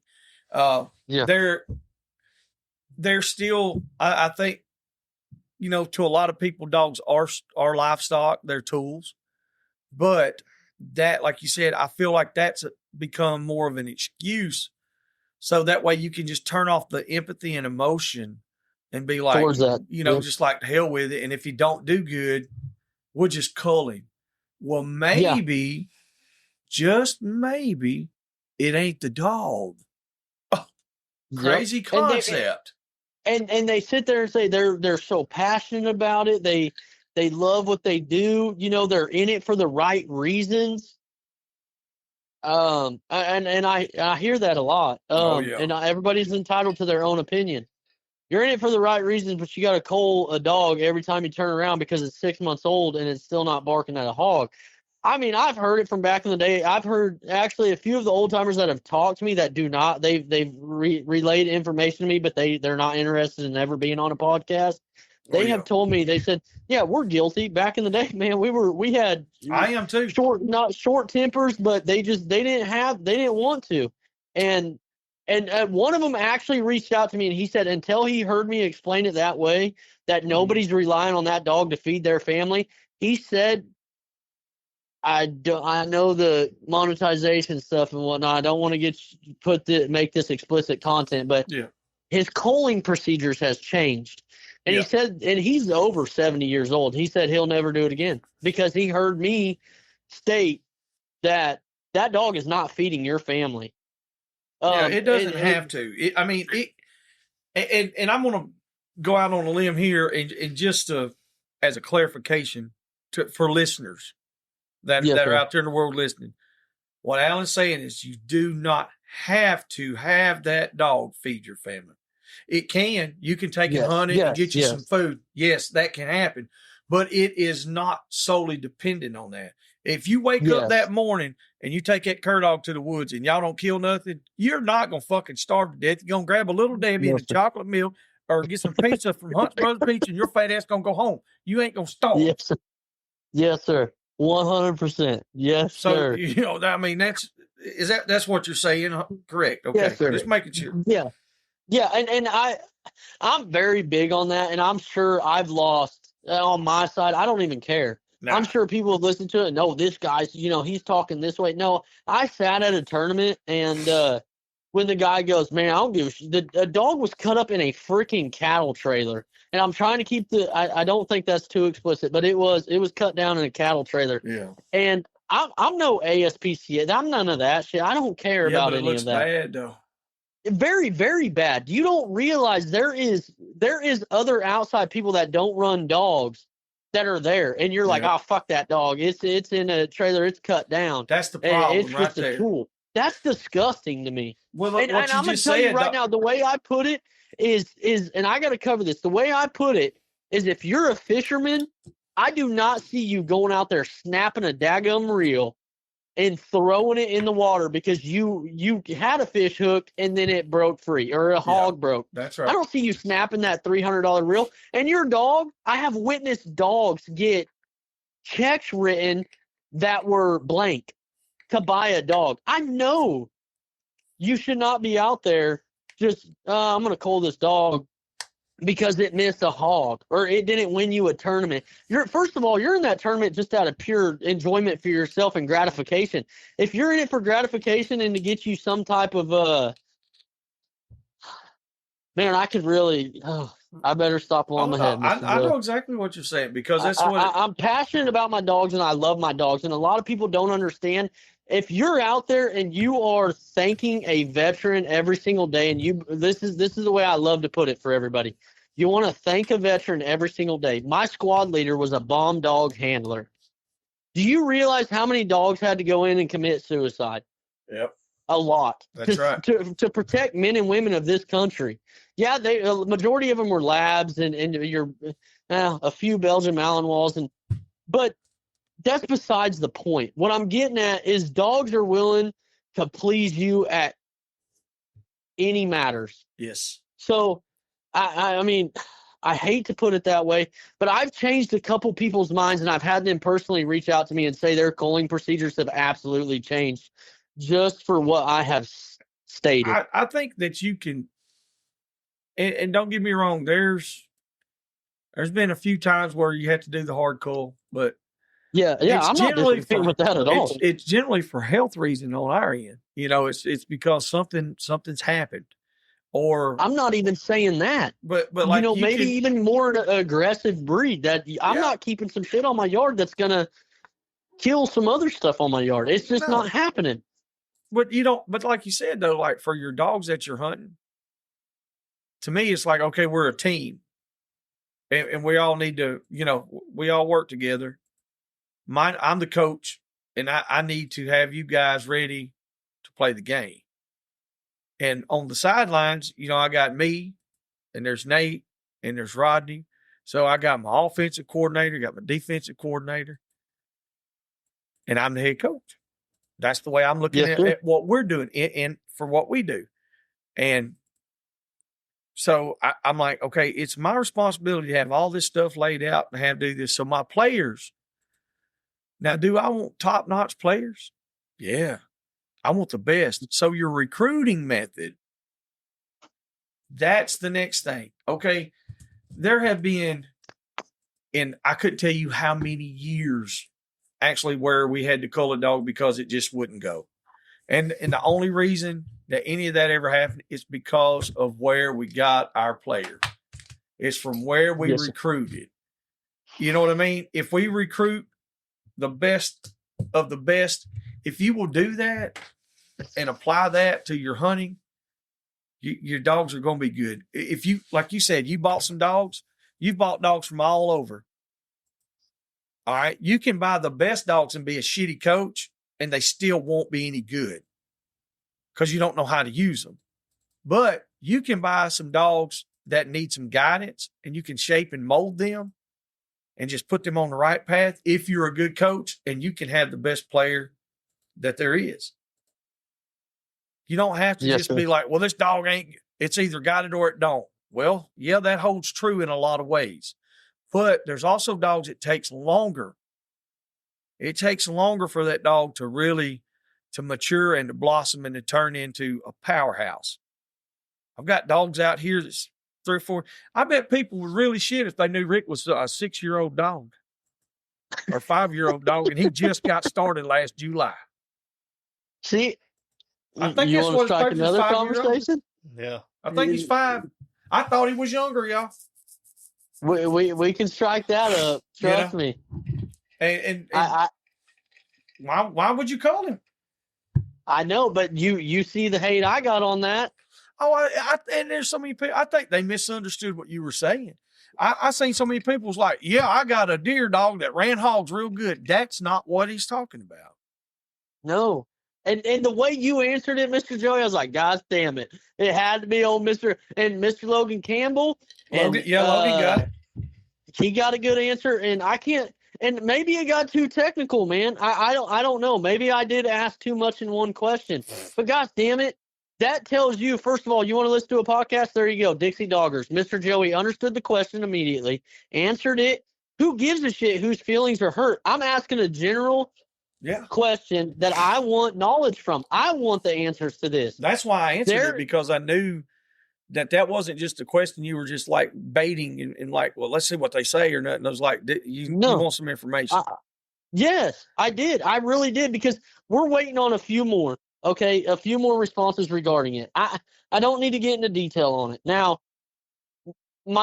I got these Slovakian Kopovs. I'm going to try them out. There's supposedly some other people magically in the United States that own them. Now, Chris was the one out of Alliance, Ohio, that I have those dogs now. Mm-hmm. I want to be clear on that for anybody. I've had a lot of questions regarding that. There's people that are out there that claim they have it. You can do all the research online. I fully understand. So, we did that with the High Terrier project about 15 years ago, and nobody had ever heard of them. And I mean, once we started breeding some, next thing you know, there's 40 people that, we got them. Like, really? Yeah. Where'd they come from? I know. I know one person who has one, and it is out of my male and my female. I know one person, and he's out of Georgia. See, I just don't know much about that breed, and that kind of intrigues me now, because like I usually stay pretty sharp on that stuff, but I just don't know a whole lot about it. I got to research it. Yeah, it was a hard one to get. When I first got into this, I just real quick synopsis or whatever they call it. Yeah. Real quick on it. Then I met my buddy, the one that I gotta say he really did help me a lot, but his more or less knowledge was learned from the dog. That's really all he told me. But he said, "Man, I would love a black forest hound." I said, "You know what? You've given me my best dog. I'm going to make that happen." So I did every bit of research I could, Slovakia calls, Russia call. I mean, everywhere overseas, spending money, trying to get a hold of somebody to figure out where the hell you get a black forest hound. By the way, this is all I knew him as. Yeah. And damn, I wish I'd have known you were looking for one really. Cause through the high terrier stuff, they're by that area. I was thinking to say, yeah, Josh knows so many breeders over there. He probably could have got you. But I mean, have you done your work? You got it situated anyway. Yeah. So I told him, I said, "Man, I'm going to get you one. Like, that's what I'm going to do." I didn't care for myself, by the way. I want everybody to be clear of this. I did not get these breeds or this bloodline for myself, for any personal gratification by any means. I was stuck on my plot hounds. Slovakian Kopov, yes, sir. Yeah. That I had, they look like a freaking, yeah, a big ass wiener dog, a black and tan wiener dog. Yeah, I seen some pictures of them. Yeah. They're astronomical house dogs, by the way, because they're in padlock kennels. They are not being anywhere remote anybody can get to them. Just from previous experience, you know what I'm saying. Oh, but yeah. I love them. But long story short, my buddy, he really wanted one. I said I was going to make it happen. I called. Oh my goodness, was I shut down. This is the national dog of Slovakia. And this is translation stuff. You're not getting one. It's pretty much what was said. I know that. Yes, sir. And I was like, oh my goodness. Well, these people, and I'm that shitty 1.5-year hog dogger, by the way. Just to remind you of that, what a lot of outlooks are about me. And I actually had someone reach out to me and say, "Hey, we done some research on you. We know you're actually serious." I can't tell you how many voicemails later, how many ignored calls. Just being persistent about it. I tried, and finally I received a call. "Hey, we got you the hookup. We did some research on you. You take care of your stuff. We like what you're doing. We like what you're saying. We like your approach. You're going to be the first one in the United States to run them on hogs." Sweet. And I was like, "You're kidding me." And I mean, I was shaking. I was in Kansas taking a weld test. Like, I was like, I drove 14 hours to take a weld test. I'm about to start this big ass job. And I called my wife. I said, I'm done. I'm quitting. She's like, "What?" I said, "We got Slovakian Kopovs." She's like, "Oh shit." I'm thinking I'm about to, like, I was just so excited. So, long story short, I had to get them transported. There's fees. It is expensive. Yeah. And I'm sure I call them Jag Terriers, but how do you honestly pronounce that? I'm sorry. Yuck. Okay, yeah. It's Yak Terrier. It's pronounced Y-A-K, Yak Terrier, and that's for those with the Heide Terrier. Yes, sir. Heide Terrier. Well, I call them hides. I used to try to explain it, and Nathan always used correct pronunciation and grammar with it. Finally, a couple of years ago, I think I told him, I was like, "Just say this, son." It's because we're rednecks and hillbillies, and people they already can't understand what the hell we're saying. But there's a lot of fees. It takes a lot to do this. And I'll tell you something else, Alan.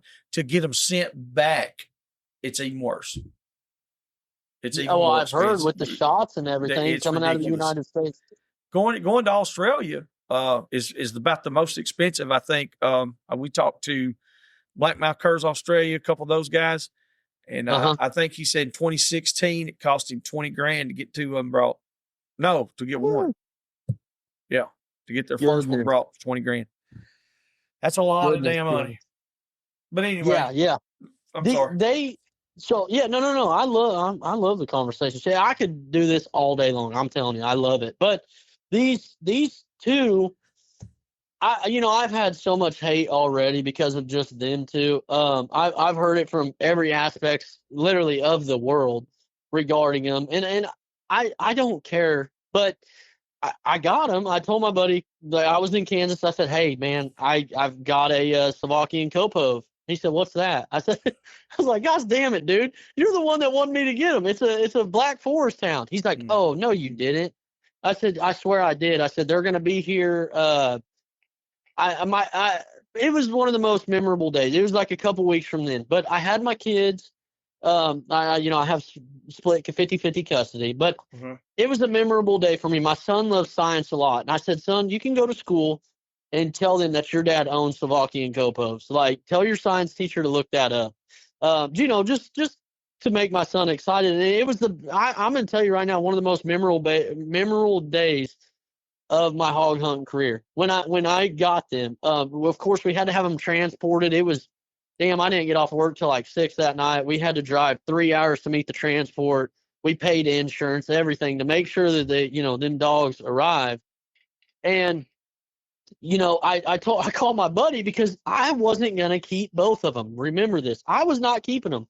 I said, hey, I got these for him. I was going to give them to him as a Christmas present because he gave me my newt dog. He gave me this is the type of person I am for everybody out there, by the way. I went out of the way to make all of this happen for one guy that stuck his neck out just a little bit to give me a coal.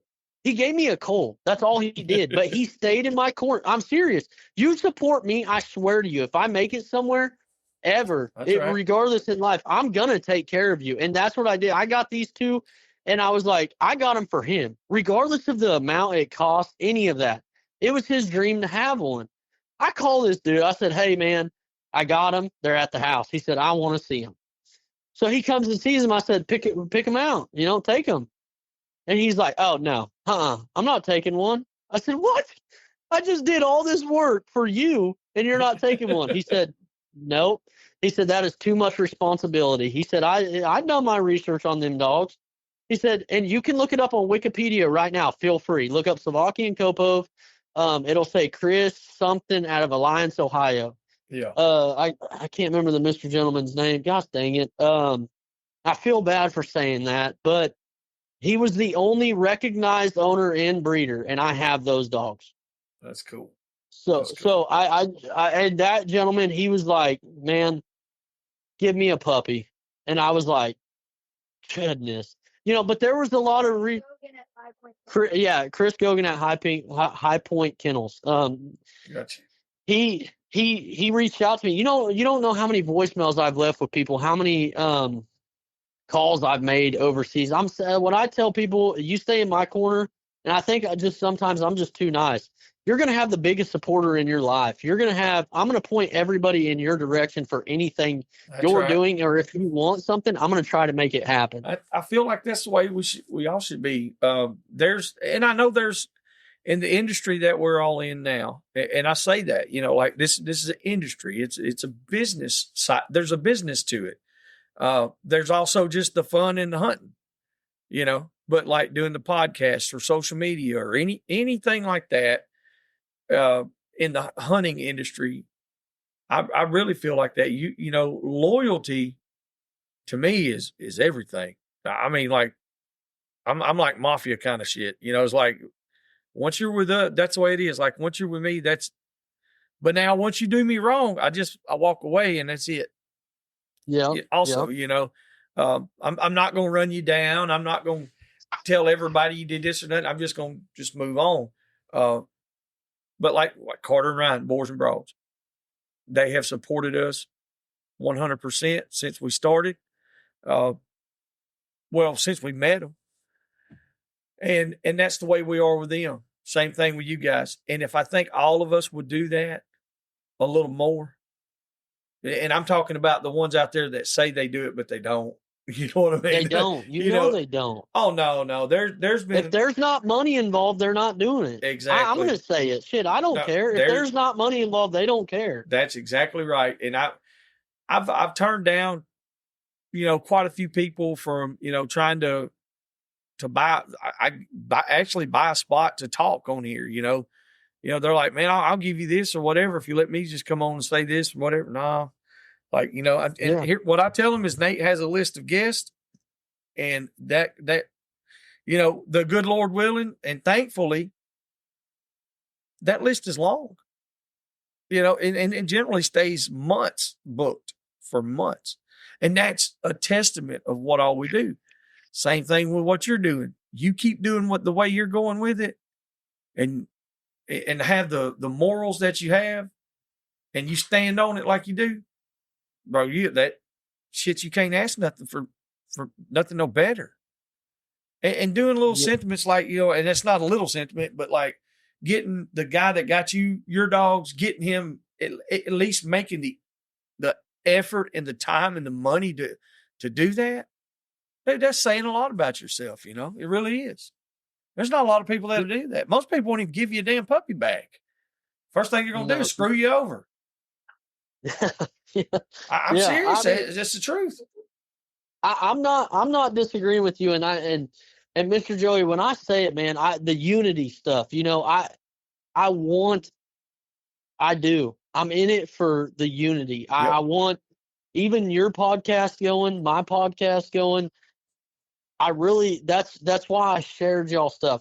I want everybody to be in the understanding there is no animosity here. No. Period.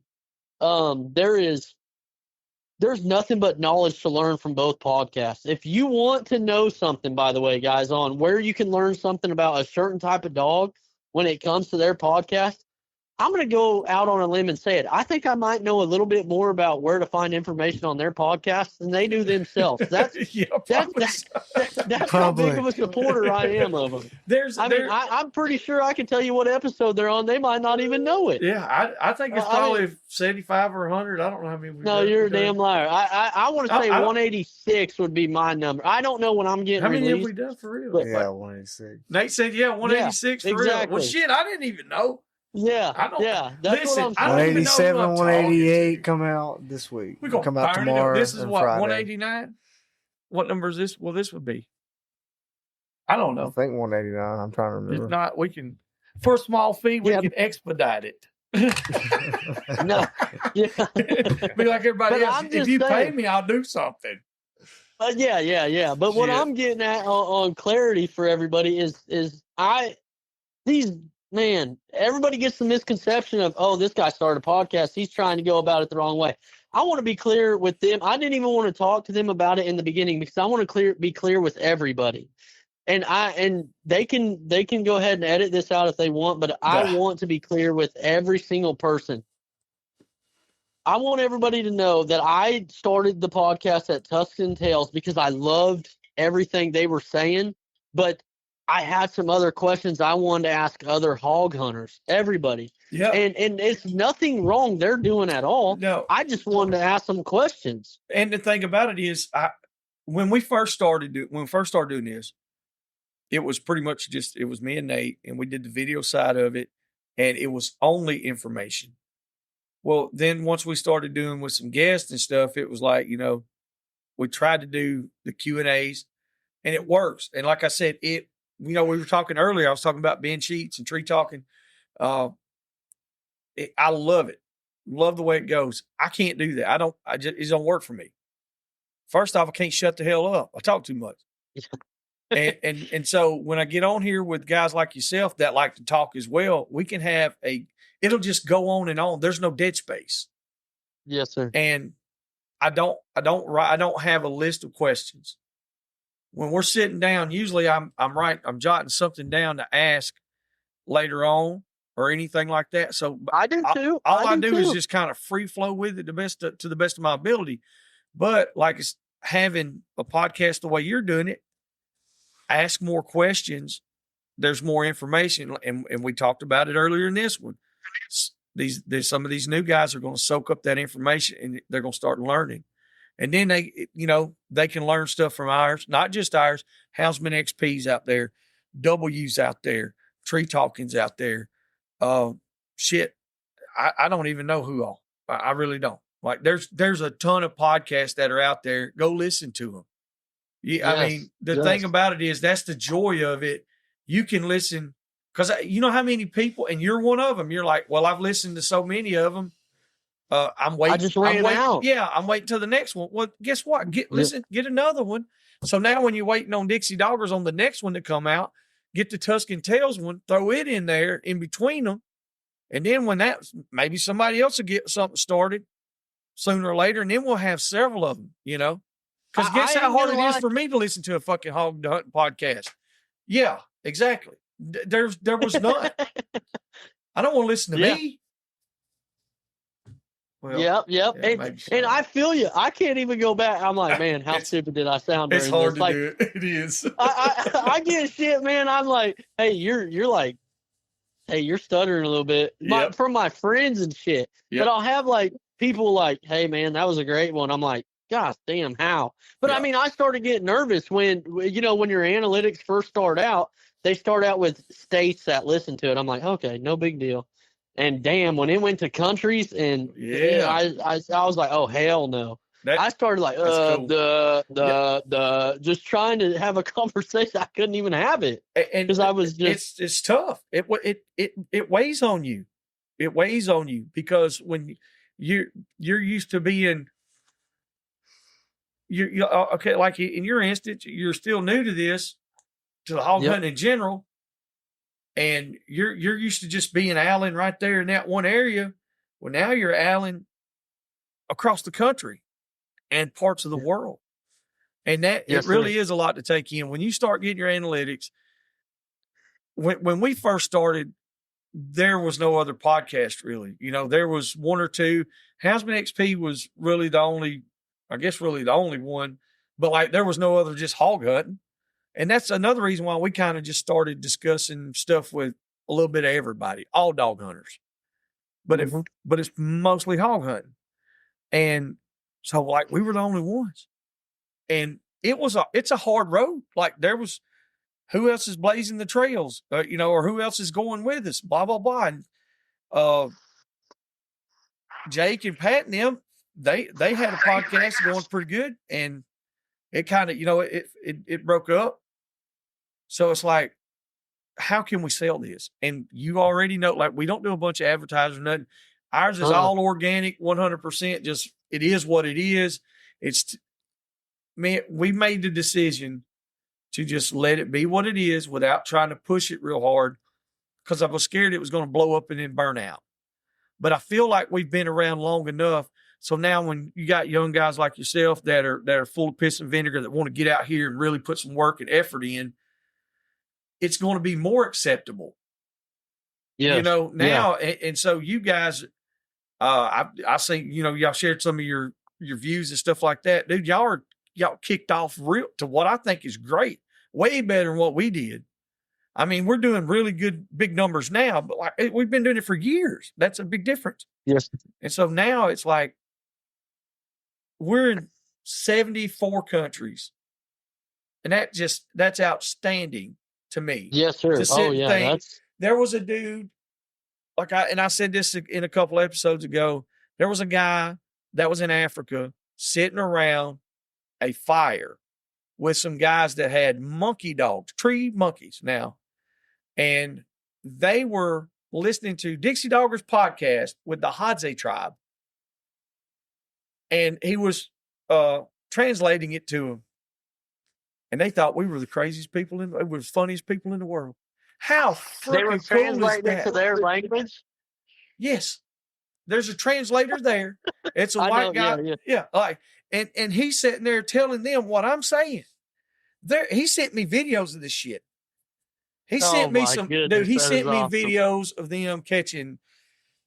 Like, we can't put them videos out anywhere else. It's fucking wild. You know what I mean? Yeah.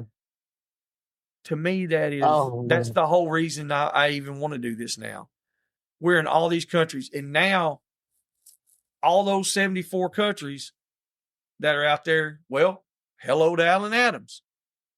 Bam, here you go. I appreciate it. I do. No, it's like that's what we should be doing. We should all work together. Yes, sir. Let everybody know who we are. And that we all, like I said, we all doing the same damn thing. We ain't got to argue and fight against everybody all the damn time. No, it's annoying. It absolutely is. And there's different types of hog hunters. There is, or hog people, period. And they're going to have different inputs on stuff. I get it. Yeah. Now, I don't want no animosity in between any of that. You know, I love the information from y'all's podcast, from W. I mean, I'm not gonna lie. I'm gonna be a biased guy. Dixie Doggers is the first podcast I listen to when it comes out. Thank you. I'm not lying. Now, when I'm sitting here, and I'm saying that I run Tusk and Tales podcast, guys. Anybody listening out there, I'm being straight up with y'all. Every time a Dixie Doggers podcast is put out there, I have my headphones in. I'm listening to it, the whole thing.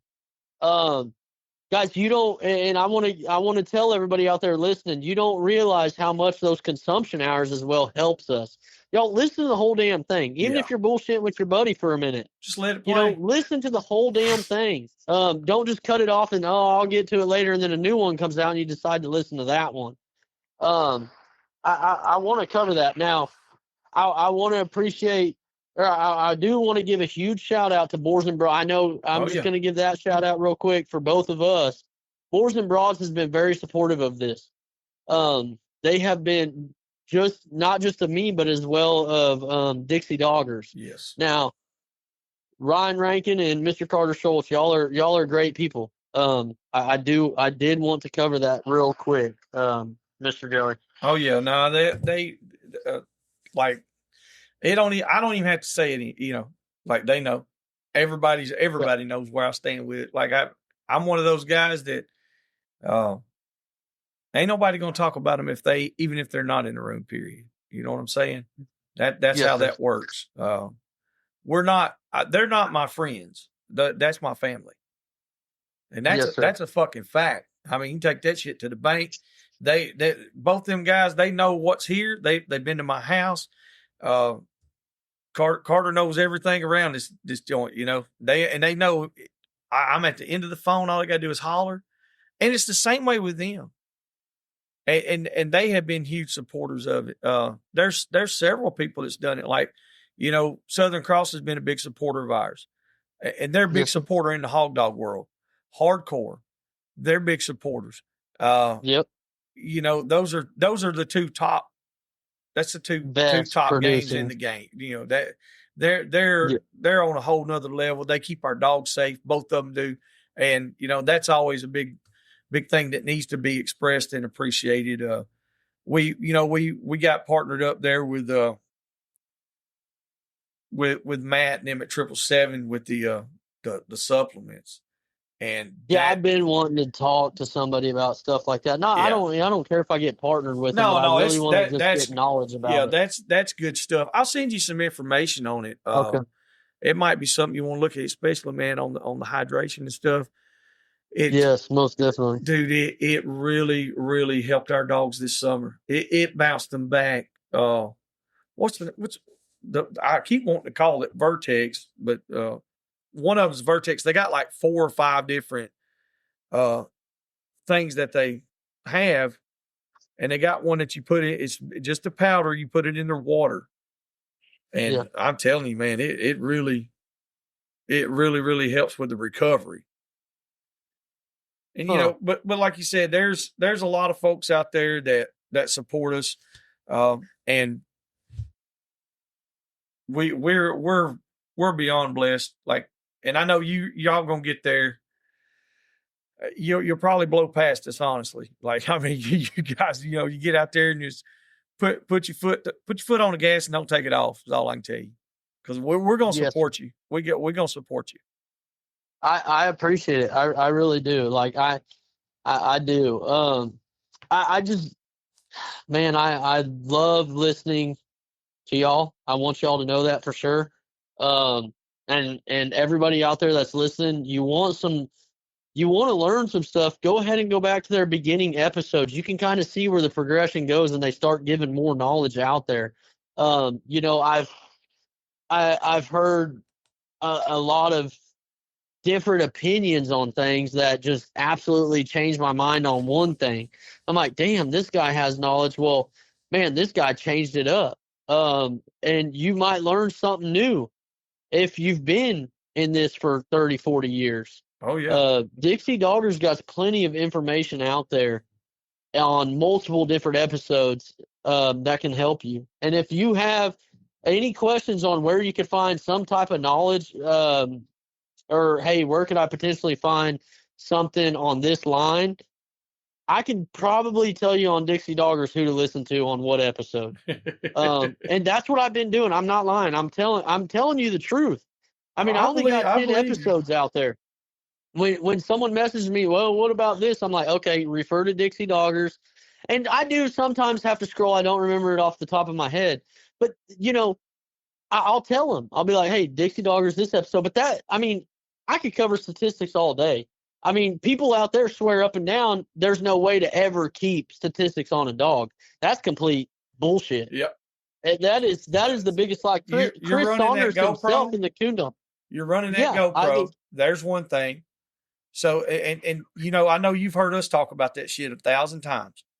And and I'll be honest with you, when you think the first time we put the GoPro on a dog, when Clay did that shit in 2008, somewhere in there, 2008 or 2010. That was like 5th grade. Yeah. And Nate fixed to be 25 and it was 5th grade when he done it. So we were running GoPros then, but we did it for different reasons. That's when we were killing hogs, man. It was catching hogs. We were just learning about making dogs. Yeah. But then I got away from it because we would put them on the catch dog all the time, you know. And all our other little dogs, you know, the York Terriers and stuff, they were so rough, hell, we couldn't get no footage. So we got away from them. Well, when me and Rodney when all of us started hunting together, Rodney had some GoPros on some collars. And with these looser bay dogs, that's probably one of the best tools that we've ever had. If you use it right, you put it on your best dogs and you see which one's really doing the work and how they're doing it. Or put it on that puppy that you think is out there dicking around. That puppy might actually you'll find out what he's doing. It'll show you how close they are to the hog. Like we were talking about earlier. You said, well, I know this dog stays back, 8 or 10 foot. Now, it's not going to be exact, but you can get analytics on it. You can keep statistics. Keep you a journal. Write down all your stuff. Weather does play a huge factor in it. But a damn good dog plays a bigger factor. Yes. And with statistics, to back that up, Mr. Joey, kind of to piggyback, I know we're getting late into this, and I know. Go ahead. I know we all got cutoffs, but statistics-wise, guys, I hear a lot of people out there that say you can't have statistics. My first year, I started taking statistics. My wife was in that book, right? And so I'm very, very passionate about this. My wife says I'm not passionate. It's a lifestyle. I have actually created my own collar to actually be able to hold these GoPros because of how many we've lost. Yeah. I think I've got it down to a science to where these GoPros ain't breaking off. There you go. And I'm talking running through briar thickets and everything. Yeah. I'm not out here to try to sell something. No, you got to have a good collar. That probably ain't going to work. You got to have a good collar, and it can't be just like you said. We had to make all our own as well. Mine's all made. We got to a point where we were actually going to market ours, and it was like, probably not. I'm not doing it. Hell no. I can't guarantee mine to held up. Well, we've lost one GoPro on Rodney's setup. And the only reason we did that, there were 6 dogs and a wild ass hog in a beaver hut. And I think I'm the one that knocked the collar off or cut the collar off. It was wild. It was crazy. But that's the only one that we have lost. Yeah. In all those years. And I mean, so the setup is really good. The way it's done. But there's some, like you said, there's some homemade stuff. We've done it to what works for us. So is mine. 100%, guys. You can figure it out yourself. If not, I'll point you in the right direction on how to make it. Yeah, I was going to say, I ain't going to tell them all that.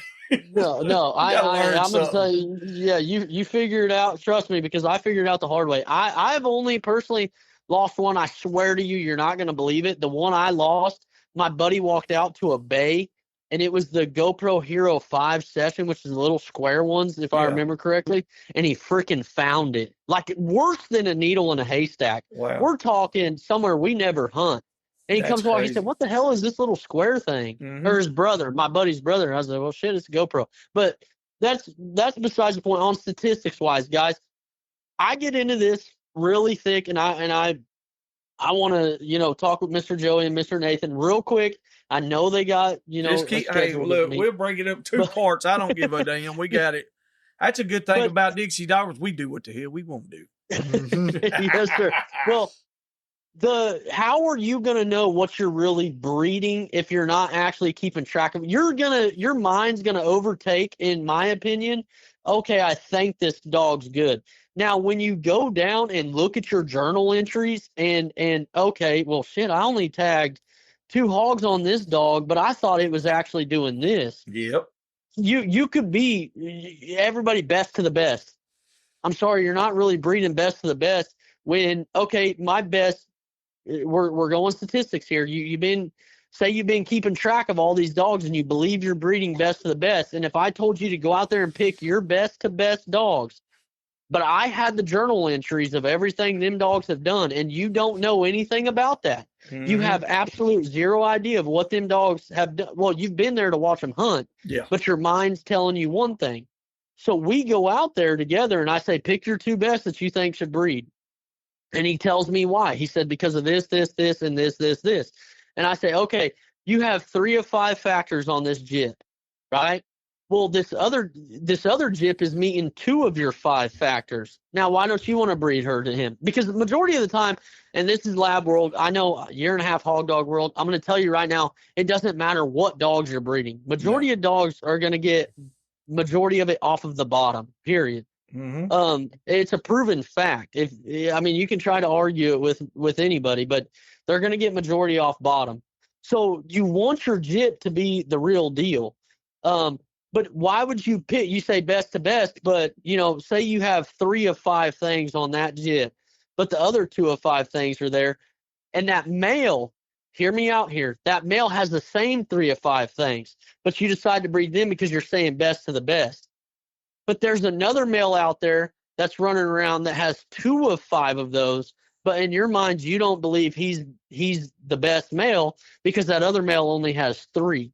Mm-hmm. I might be getting too deep into it, but do you see where I'm kind of going into this? Oh, well, that's like the biggest thing that we always ran into, like in the game dog world. There's a lot that ride. You hear about all the male dogs. I don't look at a male dog at all. I'm the same way. I don't like. We got 2 or 3 males out here that are really, really good dogs. They do their job. But I got a lot of females. We got a lot of females. And you can ask anybody that knows me when they say, hey, would you like to try one of these puppies? Yeah. What kind you got a female? Yeah. And so everybody in like these other countries, we were talking about Germany, Russia, places like that. One thing I've noticed, Alan, is they look at the top way more. And that is insane to me. Do they really? Yes. And the reason I mean, this is 100%. This is 100% because I've had, I couldn't even begin to tell you the number of dogs. It's in the dozens that we've had. And the only thing you ever hear about, you never hear the female. And I've looked at them and they're all scatterbred. And you're like, well, why didn't they go back with this bitch dog here? But that male will be in there 10 times. I'm like, damn. So he's the best stud producing dog. Yeah. So I was like, okay, well, maybe he's the best, like you said, best stud producing dog. Well, guess what? Every damn male cannot be. Mm-mm. And that's what it was getting to. So when we done the Hide Terrier project for our version of it, these guys are still struggling to get the size. They can't get the size, 40, 45 pounds. There's some dogs that even bust 50, but they're adding Spanish Alano and 2 or 3 other big dogs to them. And I'm like, wait a minute. Now you're getting away from what it actually should be. I got the biggest right off. I think it was the third breeding that we done. We hit the size that we wanted. And by the 5th breedings that we had done, we had what we wanted. And those guys were like, well, what, how'd you do it? I said, I used the best females. Just get you a good female. And I explained it to him. They would instead, like I used the Airedale female to put size into them because you were putting a Yacht Terrier and a Bull Terrier in there. So where's all your size coming from? The Airedale. Well, where's 70 to 80% of the stuff coming from in a puppy? It's mama. Yeah. Well, hell, that wasn't even hard. And some of those guys over there, I actually had conversations with them for hours on end. And they were like, yeah, but this male has all these certifications. I said, well, brother, this bitch putting meat on the tailgate every day. Yes, sir. Thank you, Mr. Joey. Gosh damn. I don't care nothing about those certifications. Y'all heard that firsthand. Papers don't mean... It don't mean nothing. I got to cover papers, though, a little bit, Mr. Joey. Well, and that's true. It helps. It helps. You can find out where they come from. Yeah. Now, my labs and stuff, they got more degrees than anybody in my family. But that don't mean a shit to me. That don't mean nothing. I've hunted lab world. I've hunted it with plenty of them that won't do shit in the field. Yeah. And I mean, I don't want to say, I about slipped up and said it. Yeah. But hog dog side. Mm-hmm. But I'm in 100% agreement with everything you just said, and I love the way you just put that. I don't think it can be put any better way. I really don't. I like that. That happens a lot, and in the hog dog world, of course, we don't have all these papers to keep up with, with the crossbreeds and stuff like that. But I've got but something. You do. Y'all covered it with that. Oh yeah. What podcast? Gosh damn it! Now you got me. All right, we'll talk about that later. Now you can register. Yeah. Now we can do papers. We can do a lot of things now with it. But there's also work. I've got something else rolling around in my noggin. We might have a solution to all that if I can get Nathan to do something, but for me. I don't mean like you ain't doing nothing, Nate. Damn, calm down. I mean like doing more. Put it on the list. Yeah, we'll put it on the list. But I've been really thinking on a few things, and I was like, but it comes down to the statistics and analytics on a dog. There's a lot of old timers that have been breeding dogs for 40, 50 years, running dogs. And if you think that they ain't got a notebook with everything wrote down in it, you're dumb as shit. I've heard too many people say, Mr. Joe, nobody's keeping statistics on a dog. I'm exactly. like, gosh, damn. You haven't done any research. You are absolutely arrogant to make a statement. Yep. Anybody. I mean, there's been hundreds of people that have made that statement. Nobody keeps track of a hog. Well, maybe you don't. That's the thing. A lot of these guys don't, because a lot of them are just trying to get a picture on Instagram. Yeah, reputable. If you really look it up, there has been multiple people that have kept logs of bears. I mean, you can go back in the day to what is it? The Dale Lee tapes. Oh yeah. Where do you think they got a bunch of that information from? There's people, old timers. I listened to a book not too long ago. It was a bear hunter, and he could tell you the day he took a certain person hunting, yep, the hour they treed the bear, what dog treed the bear, how many miles that dog ran, blah, blah, blah, blah, without any Garmin's in sight. Yeah. And I think if you really want to be in this new generation, I hate to tell y'all, we know the good breeders right now, and they had what they had. If you want to be, and you can be a better breeder and produce better lines than anybody in history with this technology we have right now and everything that's available to you, all you've got to do is keep a damn log. That is it. And you have so many people you can reach out to and say, hey, my dog has every single one of these. I have a 12 rule. Okay. Mm-hmm. My dog has every single one of these that I like. Now, I want to reach out to this individual. They have all 12 of these as well. Let's breed. But I kept track of that daggum dog. I kept track of everything. So, now, for people to sit out there and be arrogant and sit there and say, there is absolutely zero way to keep track of a dog and how many, hogs, let's say hogs, for example. No, there's no way to keep track of how many hogs a dog has caught. Really? That's the easiest thing to do. It's so easy to keep track of that. Because there's people that go out and catch 40 hogs a day. Yeah. But if if you have a wife like mine, I'm not saying go out and find you one. You know, don't leave yours just to find this. But my wife, I tell her, hey, write this shit down. Write it down. And she's like, well, I'm like, no. This needs to be wrote down now. What happened here? Because I want to keep track of it. And she's like, okay, yeah. Because she knows the goal I'm trying to achieve.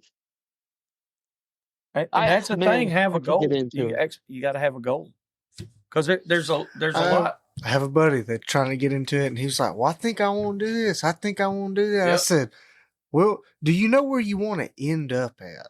And he said, what do you mean? I said, okay, when you're 80 years old and you're still hunting with dogs, what kind of fucking dogs do you want? And he said, well, I said, well, you need to get to fucking thinking, because the sooner you decide that, a lot easier it's going to getting there. Yeah. And if you ain't going to be 80 years old with dogs, then you need to fucking quit now. Yeah. And Nathan's not wrong. That's why I bought over $8,000 worth of dogs. I said, if I'm going into this, I'm doing it the right way. I wish I could. And I'm not dogging on any other line. No, you're right. And like you said, a lot of people think, and like you said, $8,000. That's a lot of money. It was over that. It was way over that. But I'm just saying, that'll grow exponentially. I'm not. Hopefully, saying, it'll save you $8,000. Yeah, I shouldn't say. I'm not saying what I spent. I mean, I did 6 figures just on one project, but like it was the recreation of a whole breed. And I said it's going to take 10 years. The last one that when King got killed, he was right at 10 years old. So I put my 10 years in, and that you just got to be dedicated to what you're going to do. Like I said, having a goal. If you really do. And thing about it is, like hog hunters, a lot of us, we sit and talk. We talk shit about each other. We talk shit about all these other hunters. We're going to just roll this sumbitch on. I'm telling you, I'm getting into it. Now, look here. You start talking. All right, let's roll. You start talking shit about all these other guys, right? And then you talk. You're like, well, we don't get no respect. Just say for instance, with the bay pin competition. Dude, there is a ton of money at Uncle Earl's, a ton of money, but it is still nowhere near what these big coon dog hunts are or what these rodeos are or anything. Why do you think that is? Those fucking people out there are serious and they run it for real. Yep. And those hunts, they're done for real. Not just that, but the dogs are. How many lab guys do you know that breed labs that went out and just picked up 3 from the damn pound? Never. And started trying to sell them for $1,000 a piece. Fucking none. Zero. It's not happening. You can't do that. And so with the hog dogs, here's the thing about hog dogs. Some of those hog dogs they get off the side of the road, they make pretty good dogs. Yep. But in order to become somebody that has a name as a whole, I don't mean like an individual. So guys that's out there listening in the world, this is one of those Uncle Pat deals here I'm talking about. I'm going to chase this rabbit around. In order to become somebody like Dale Lee or Orville Roberts or Mike Cawley, do you think those guys just took a bunch of bullshit and bred it? No. No.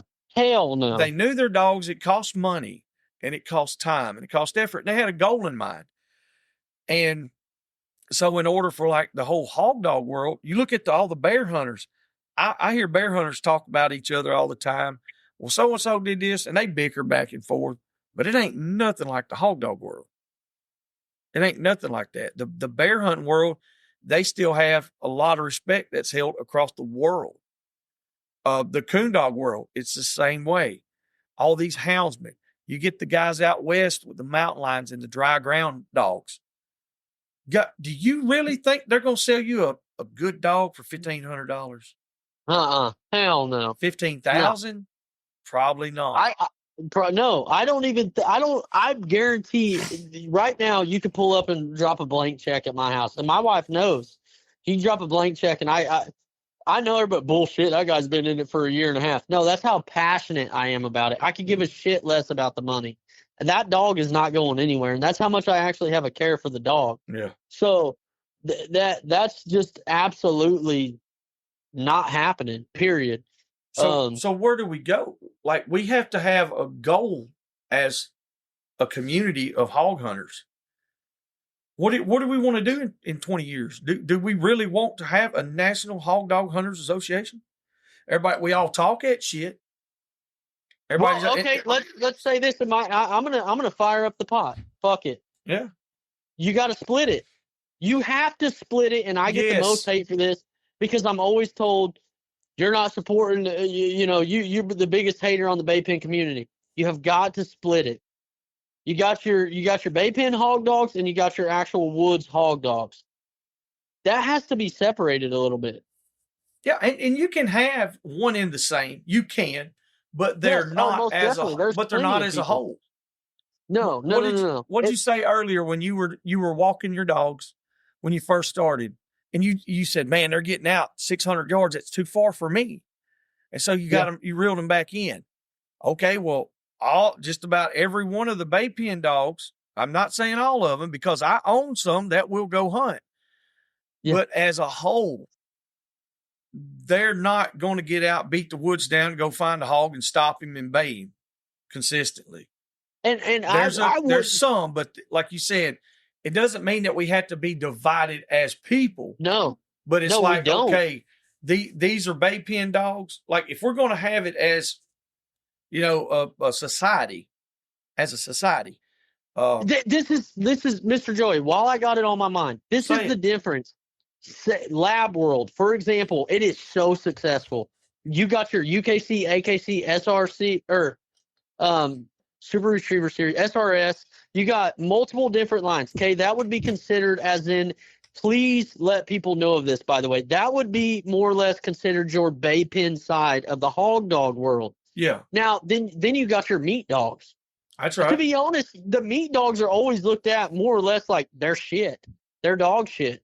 But when you got a really good one, it's worth a lot of money. Mm-hmm. Now, competition side, UKC, AKC, SRS, Super Retriever, gosh damn, I could. There's multiple other ones. I'm just not really naming them off right now. You're good.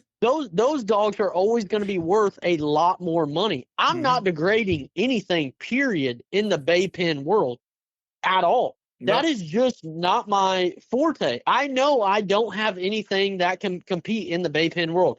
Do I have plenty of dogs that are go in there and shut them hogs down? Yes, easily. I'm not worried about that. But they're gonna look out. They're gonna spin out. They're gonna have they're just not gonna make it. Well, you cannot keep them alive in the woods that long. If they're standing there. No. And the people that sit there and lie and say they can, it is turning these new guys to the wrong direction. Okay, I'm going to go buy this dog because it's an astronomical dog in the bay pen. Yeah, but I want to hunt it in the woods, and then it's dead in a matter of 2 months. Yeah, that's and I can't get on that train. Well, I'm gonna be honest with you, I can't. No, I don't blame. Like, I can't blame you for that, but I have to be careful for myself. I know, but no, and the reason I say that is because, like, I have a couple of them, and I've seen some dog. Like I said, some that will flat out do it in the woods. But it's a percent. It's just like a woods dog that will go in there and lay down a bay. I've got a couple of those. But are they bay pen dogs? No.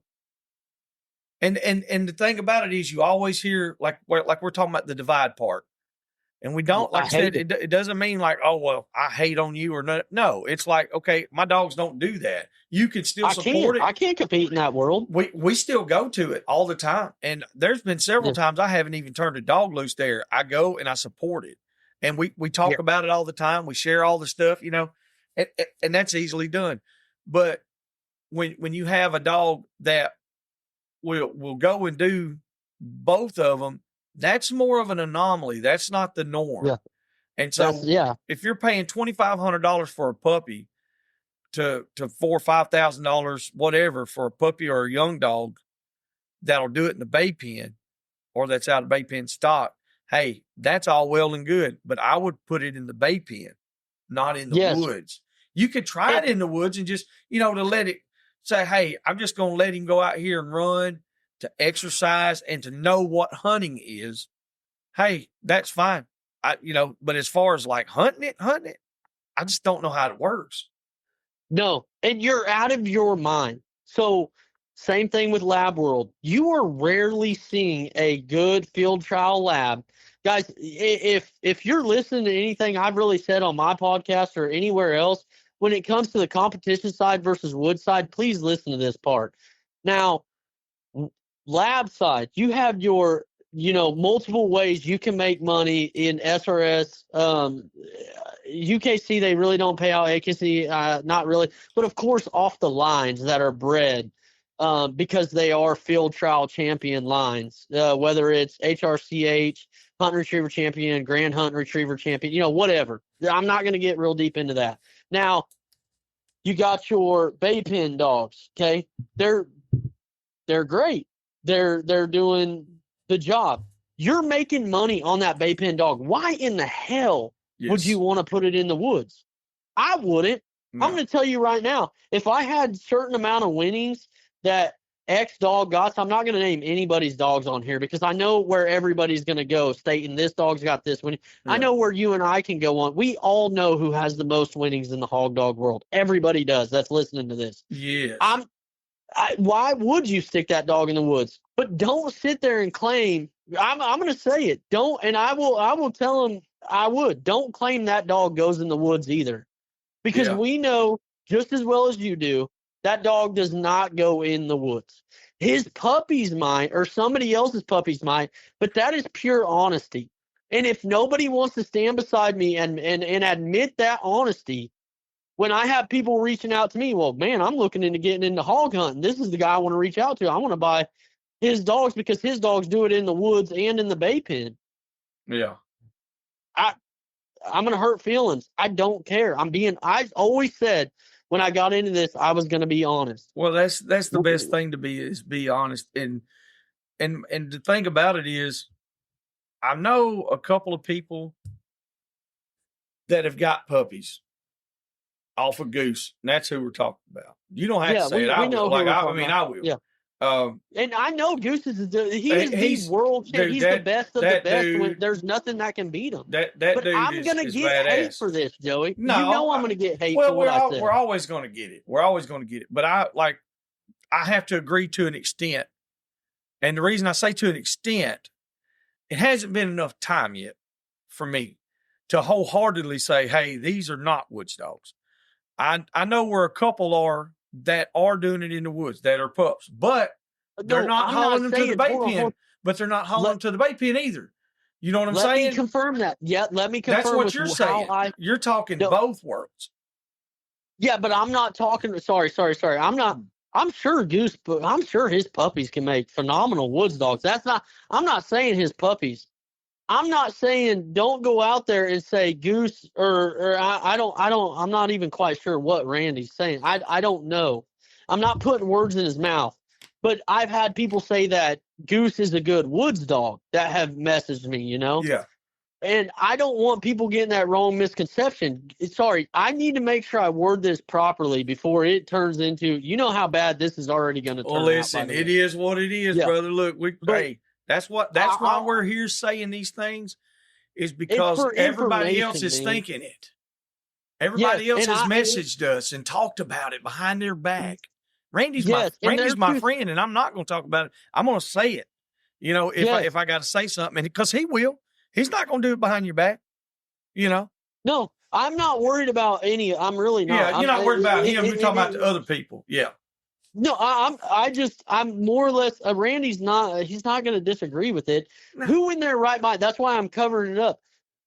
I'm not doing it for my own. I'm not worried about it. I'm just saying the truth, statistical facts. Why Randy would be absolutely out of his mind to put Goose in the woods. Yeah, for all the time. I would never do that. I absolutely would not. That would be me personally. I would give a shit less what anybody's got to say.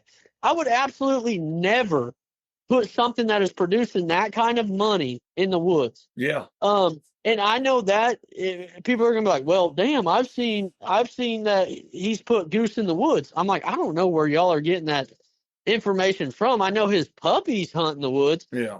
But I could be wrong. Goose could probably be out there banging some jam up hogs. I know he put him in the woods, but he don't run him in the woods. There's a difference. You know, taking him. I think what he said, Nate, was it when Goose won the last world championship. He was like, "Well, when he does, I'm gonna take him to the woods." And I think he was down at Pat's, and they took him out there. And I'm gonna tell y'all something. I seen the video, and that fucking dog didn't bark a lick. He called just as soon as Randy said, "Hold on, son, I'm coming to get you. I'm coming to get you." That motherfucker was running. He couldn't even video. You know why? Because you got $1 million dog out there that's hanging on a hog with cutters. You're crazy as hell. First off, my hat's off to Randy for putting the dog out there. But like, damn, I would have never done it. Never take the chance. I'm not lying. Hell no. We got Chaos and Junior, and they are solid dogs. They're young. They're just now coming into themselves. We've won several $1,000s with them dogs, and now I will let Junior rig some, and I'll take Chaos every now and then and let him just run around. But he's found his own hogs in the woods, and they both have bayed hogs in the woods. Are they woods dogs? Fuck no, not at all. They hunt, yeah, they hunt. They're probably better than some people's dogs that hunt, but they ain't nowhere near a hog dog to me. Yeah, if that makes sense. That's what I mean. That's kind of where we covered the divided side. I'm not divided from them people. Goose is the best of the best. We know that. There is literally, I know somebody out there is going to argue and say, "Well, this bay pen dog's better." I get that, but they'd have to prove that shit. Yeah, there's no way to prove. And fanboys coming up, I keep up with that, all of that. Well, let me ask you something. Let me ask you something. It's the same type. We're on the same thing, but like you're talking about that world, these people over here, it's two different things. That's a divide. Okay. First off, it is. First off, we need to recognize that it's a divide, but it's not like, oh, I ain't fucking with y'all because y'all do this. Exactly. No, it's not that. That's what I'm trying to get at. Okay, so as someone who's not going to the bay pen world and stuff, would you be inclined to say that having Goose there all the time would keep people from trying to compete? Because they know it's like, how do you beat them? Do you think it would keep people hindered from it? Yeah, I've already heard it. I have too. I've heard people say, ain't no sense in me even going. I'm not sugarcoating it. I'll be straight up. Shit, I was the first one. I did. I messaged, man, I'm going to cut it out, man. I'm telling you this is about to be like, you want to talk about stirring some shit in the hog world? We're about to do it right now. Well, hell. My wife told me, hey, I need to get off. I've had a few too many, but I'm gonna be straight up. Shit, I don't care, man. I'm being honest, and I swore I'd always be honest. I'm not sitting here trying to lie and sugarcoat. No, shit. it's just that's the thing about it. We got to be honest. And this is where I'm at. I love, man. When I come to Uncle Earl's, I'm gonna cover it all real quick, and if it's got to be a two-parter, it is. Whatever. That's fine. But I come to Uncle Earl's. I loved it. I've been to Uncle Earl's every year since I started hog hunting. 2 years ago, I won the sportsman's class. I bought a dog. Oh, Whoop-de-doo. And then the next year, I didn't run anything in it. I was just there enjoying time. And I got so much shit for being a plot hound guy. Like, I was hated on. People, where's the plot hounds at that are supposed to be good? Blah, blah, blah, blah, blah. I got shit for that. But it's not that big of a deal. But the Uncle Earl's is so welcoming. Mr. Jake, his wife, they're all very welcoming. Now, I reached out because I've seen a few things in the hog hunting world that, and we're talking podcast here. Maybe some more people could put some more informative stuff in there. Jake runs the 1 dog, 2 dog. He's got the sportsman's class. But I reached out. I said I would sponsor me, you, and everybody out there. I said, Jake, I know you're going to laugh at this message when I send it to you, but I will personally sponsor a class, and I promise it would bring 250 plus entries just for this class alone. And I know, I said at Uncle Earl's, I'm not going to get that kind of respect. I didn't even get a response. The message was opened and disregarded. Oh. which it is what it is. Nothing. Jake's great people, man. He doesn't even live 10 minutes down the road. Great people. But I threw it out there because I know what I was trying to do, not because I believe my dogs were going to potentially win it, but anybody's dogs have the opportunity. You had to have proof. I can't remember. I think it was an Oklahoma show or something. Yeah, that's that you have to have proof that the dog was in the woods. Yeah, that's the way we run the woods dogs. The door. That would open the door because, like you just asked me, do you think it deters people because Goose is in it, Fanboy's in it, Hand Grenade's in it, Sancho's in it? That's right. There's a lot I can of name them. all these dogs. And they're hard to beat. You don't think I follow it, and you think I'm a hater, and I hate, people think I'm a hater. No, I just named multiple dogs in that. The entry fees are a couple $100 in the 2-dog. And I'm not hating on that by no means, because that's just more money you win. But if you have a 1% chance at even placing, it's like, that's just for really gamblers. And I've had people, they're like, well, you need to bring your dogs and do this. Hey, we've went to the Bay Off. We've won some shows and we've done this and that and all that. It gets very expensive over the course of time. And it seems like in all the years I've done it, I can name the same dogs that's been in the top 10 the same time every year. Yes. All of them the same. That's why I'm saying you open that door. Listen, a business aspect, man. I was a super. We've been trying. We tried to get the whole woods deal, the woods option, something. Not even the option. No, fuck all that. I'm telling you, you have to have proof your dog was in the woods. Yeah. I promise you, all them guys that are walking around, nah, man, I just hunt the woods. You don't know how many people I talk to in the stands that are like, man, I'd really like to bring my dogs here. This is me walking around as a bystander. I didn't know much, just bullshitting with people my very first year I went. Yeah. And I wish I could run my dogs with their woods dogs, and the woods class ain't a real woods class. Hate to say it, but it's the truth. You don't have to have any proof that your dog was actually in the woods. In Oklahoma, you do.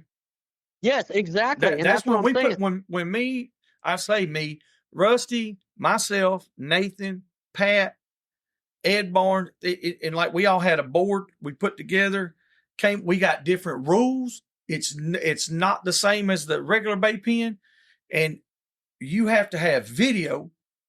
Yep, footage of your dog. And listen, the very first one, I judged it, and I was so harsh. Like, if that dog didn't have a scar, he couldn't compete. Yeah, I told people, I was like your dogs don't even have scars. I mean, they look like show dogs. They're disqualified. I'm sorry. I know it might be rough on you. But now when we done that, all these hunters, how many do you think showed up? Fucking 40. That's it. Really? Dude, it was ridiculous. We had a good turnout for everybody who wanted to sit around in the field and drink beer. Yeah. But I drove 13 hours. Carter and Ryan and them drove how many hours? Way more 15, than that, I'm sure. 16, 18. Yeah, 16, 18. They're 4 hours from me. So, 16, 18 hours. Lighthouse, Ricky Loftus and them, they drove up. I was trying to think of, and there's others. And there was a good bit of local people. There was a lot of good bit of local people. But let me tell you, Eric Mealy was there, which Eric lives in Oklahoma, and Josh Scott. Yep. All those guys were there. They're going to do a woods dog kind of deal in, I ain't even got the date in front of me, but I seen them post it the other day, and it's for woods dogs. But I feel like at Uncle Earl's, if you did like you said, you got to have proof, which I understand from Jake's point of view, from a business point of view. I don't. He's on a time crunch. I'm being honest. Well, what it is, it's a time crunch, and it would have to take longer. And he already run into it to where most of the people are there Friday, Saturday, and Sunday, or Friday and Saturday. Yeah. Well, that makes sense. So that's, like I said, I had to go with both sides of it, but I also don't understand why we can't just hold a woods dog event by itself. I mean, just have another one. It ain't got to be Uncle Earl's 2026. It can be something else, 2026. And it's coming. Like, we got the Mud Creek Bay. It's going to be an all woods dog event. We're having another one. I highly suggest you load your ass up and come up there with your dogs. For real. Because you got to have proof. I'm traveling everywhere that there's stuff at. Yeah. But like, this is hunter friendly. And like I said, the rules are not the same, guys. First, let me say that lookout. Hey, I'm losing if there's a lookout. My dog's looking if your dog don't, if your fucking bay dog don't turn and look back for a bulldog, I'm not scoring him. Because he ain't no woods dog. You understand me? If that son bitch don't turn around and look for a bulldog, he ain't no woods dog. Or look for you to shoot or something, whatever. You got to have common sense when it comes to the difference in these dogs, because there is a divide. There's two different dogs. When we go into the divide, I want to clarify, guys. I'm not saying divide. We got to make that divide, but still unify. If that makes any sense. As We're people, still together. Yeah. But what I'm saying is, like the lab world, we all still loved each other. We just knew there was a difference. What we considered, there was a meat dog, and then there was a trial dog. Squirrel hunting, same way. Coon dog, same way. So many people are offended in the hog dog world. You say, it's the end of the world. Dog. Yeah, you say a bay pen dog. It's like, oh my God, you're talking shit on my dog. Well, if you take offense to it, then you can call my woods dog a woods dog all day long. I'm excited that, hey, great, you call my dog a woods dog. That means he's going out there producing hogs. But you say, oh, your dog's a bay pen dog. So many people get offended by that. And I'm like, why would you get offended? For example, I'm not. I like Randy. Shit, I bullshitted with him the first time. I got to send people photos back in Kansas that know that dog. Everybody knows that dog. And it was just like that whole crowd, just the whole Bay Pen community was like, I was potentially against them. And I was like, I'm not. Shit, I don't have Bay Pen dogs that can produce what y'all do. Mm-hmm. I can't keep up with that. I don't have any dogs that can even come close to comparing to what y'all do. I think a lot of it is, it's what you do. Like you said, you got somebody out here that's running Bay Pen dogs and they don't woods hunt. Then it's going to be more about the Bay Pen dog, of course. Or if you have somebody that runs Bay Pen dogs that have really good Bay Pen dogs and they hog hunt every now and then, it's still going to be about the Bay Pen dogs. And if you have somebody that they woods hunt all the time, and they don't have bay dogs or don't understand the Bay Pen stuff, then they're like, that ain't for me. And like but like myself, I've got dogs that I can do both, but I still have a separation. It's like, okay, these are my Bay Pen dogs over here on this side of the yard, and these are my woods dogs, my meat dogs over here on this side of the yard. And I have intermingled them. I have tried stuff. Carter's got that 12 dog. 12 a bay like a sumbitch, boy. I mean, like he will, and he'll hunt good. Do all of them do that? No. If they did, then that's how all dogs would be, but they're not. Yeah. Same way with even with Mr. Ricky Campbell and them. Ricky and them, they hunt a lot, and some of his dogs are dual purpose dogs, and they succeed, but it's just not that common. I don't care what people say. I made sure that I went and done all this and seen it with my own eyes, and I gave it a couple years before I ever even made. It's been like 4 or 5 years, and now I can make that statement. Yeah. So it is what it is. I get it. I do. I understand where kind of the division is. I hate it. At the same time, I absolutely do. It's annoying. Yeah. But I've tried, I absolutely have. I don't know where I kind of went wrong. I've apparently offended people. I've had to explain my side, when even to Mr. Jake Lacano, I promote his stuff like astronomically. Showtime dog feed. I did. Yep. I would go to a new feed store. I'd say, hey, Mr. Jake, blah, blah, blah, this. And then I just wasn't making it in the Bay Pen world, I guess. And I'm not saying any names, but I was informed that, you're demoting it. And I'm like, man, if you really listen to certain individuals, Yeah. I'm definitely the least of the one that's demoting it. I said it's closer friends that are degrading the bay pen world Oh yeah. more There's a than lot I of, am. yeah. And that it shouldn't be that way. I mean, it should not be that way. Everybody should have, like I said, unity, and that's what I tried bringing on. I have nothing against the bay pen guys, man. And there I go again. See, that's what I would be degraded for, is because I said the bay pen guys. Well, the thing, you know, how many have been on here, Randy? a lot. No, I'm talking about that. Actually, most of them are from Georgia. Well, yeah. I mean, you got Randy Durrell.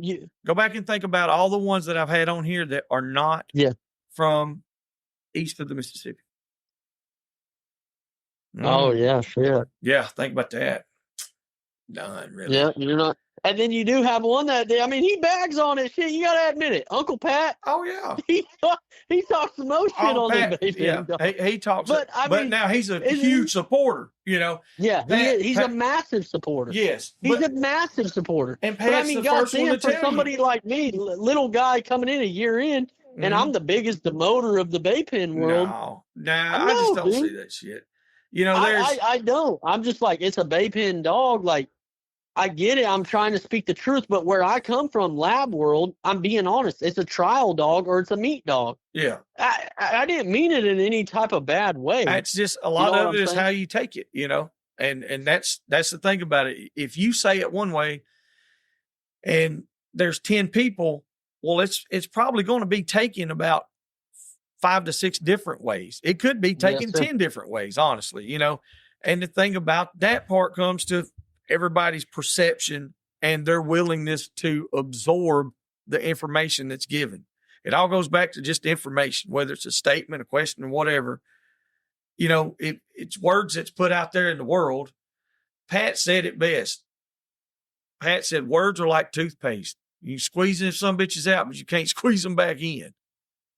You know, and a lot of that stuff, and you're right, Pat will talk trash up and down it, you know, about vaping. He'll talk trash about everything, and that's cool. But why should the next person be ridiculed because they're talking? Why should the next one be jumped on? You're right. And I love Uncle Pat. I've always been a huge supporter of Pat, but I want you to take this the right direction. I've always been a huge supporter of Uncle Pat until he made a little comment regarding, oh, you're irrelevant, because I just commented something, just joking around, trying to bullshit. And I was like, damn, you know, I like Uncle Pat. He's a great guy. I didn't mean to interpret it that way. Yeah. But when I look at that, man, he's doing great. Like, I don't want to put shit out there, but he's got like a young kid he's taking care of. Yeah. I respect stuff like that. But when I just made a little comment on a post and it was, you're irrelevant, I was like, man, you know, that kind of pushes you away from ever even having interactions with that guy. But deep down, I don't have any negative feelings regarding something that he said. That's not going to push me away. He's still a great guy. He's taking care of kids he's taking care of both those kids. He's posting positive things about them. I love all of that. I'm so supportive of every bit of that. That's why I take the kids I do out on hunting adventures. But, you know, with somebody, even like with Pat and I are friends. And, you know, even from something like that, I know Pat pretty well and I can take him a certain way. But there's also times where, you know, if he said something like that, he might not should have said it that way. I don't know. I'm not taking up for him and not going against him. I'm kind of in the middle. That's two. You know, that's two people that had that going. I didn't see it, don't know it. But if it was like that, then it shouldn't be, because that right there, that'll keep people from doing it. That's pushing somebody down. Yeah. And that ain't, that ain't what we need to do. No, sir. No. And I mean, they're like, well, why? I was like, I don't know what I did. Shit. I just made a comment, but just because I've been in it a year and a half, I guess I'm irrelevant. You know, it was the crane scale deal. You don't remember when the crane scale shit came out? All the jokes comment, oh, if you don't have a crane scale, you're not really weighing the hog. I have no idea. Like, I'll be honest with you, Alan, on Facebook, I'm never on there. I'm on Instagram, and I got it linked to Facebook. So when I post on Instagram, it goes to our Facebook thing. I get on Facebook about once. I would say once a week, but that's probably not true. It's probably about every 10 days to 2 weeks. And the reason, and that's the reason why, what you just said, is so much negativity. Exactly. Whether it was meant to be or not, if I interpret it like that, it's no different than the way you interpret things.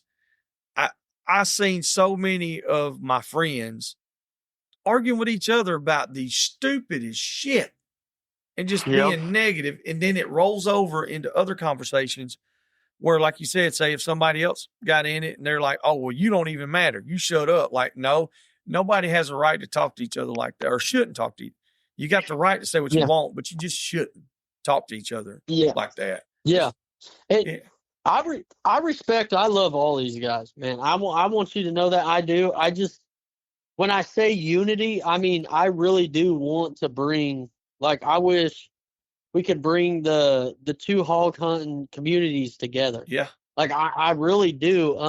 And it seems like there's always a discrepancy between the two, and I absolutely do not know why. Like, you know, you got, not even just from the bay pen side, the wood side, I don't know why they got to be so annoying and always got to talk shit. Like, you're not going to see goose in the woods like that. Like, leave the shit alone. We are our own Leave it worst alone. enemy. Respect that dog.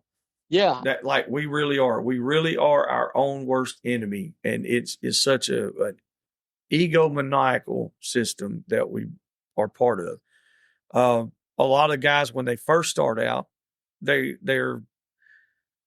get cocky, you know, and then or you get some that post a lot of stuff and you're like, man, don't post that. Them hogs are all tore up. The dogs are tore up, you know, and what's the first thing they say? I don't give a fuck. That's everybody's answer for everything. You're like, well, man, don't give them more fuel for the fire. Fuck them. I don't give a fuck. Well, maybe you should, you know, and that's going to reflect on your whole life. Because if you don't care about the image of one of the least relevant things in the world is hog hunt, you know, it's like, that's the least relevant thing for the world. And if you don't care about that and your image there, that only tells me that you don't care about your image on anything or whatever. So why wouldn't you try to be like, you know, I'm not going to show my dog getting all cut up and doing all this. So I think with you first starting out and only being in it this long, you know, you're not doing that as far as I see. I don't know. I don't see you being cocky and arrogant and being an asshole to everybody because you got a couple of good dogs and think your shit don't stink. That's how most of those guys do once they first get them dogs that really hunt. They think they're better than everybody else. And this has been going on for years and years. So that plays a factor in it with guys that's been doing it for 10 years or 20 years. Then you get the guys that's been doing it for 25, 30 years. Most of us guys, we're just happy to see other people doing it. There was a point in time we hated to see anybody else doing it, if I'm being honest. We wanted it all for us. We didn't want to share it. There was no social media. There was no tracking systems. There was really good dogs and really good men. Yes, sir. And we tried to keep it our secret. And it's not anymore. Tough shit. It's over. Let the world have it. Let's be good about it, though.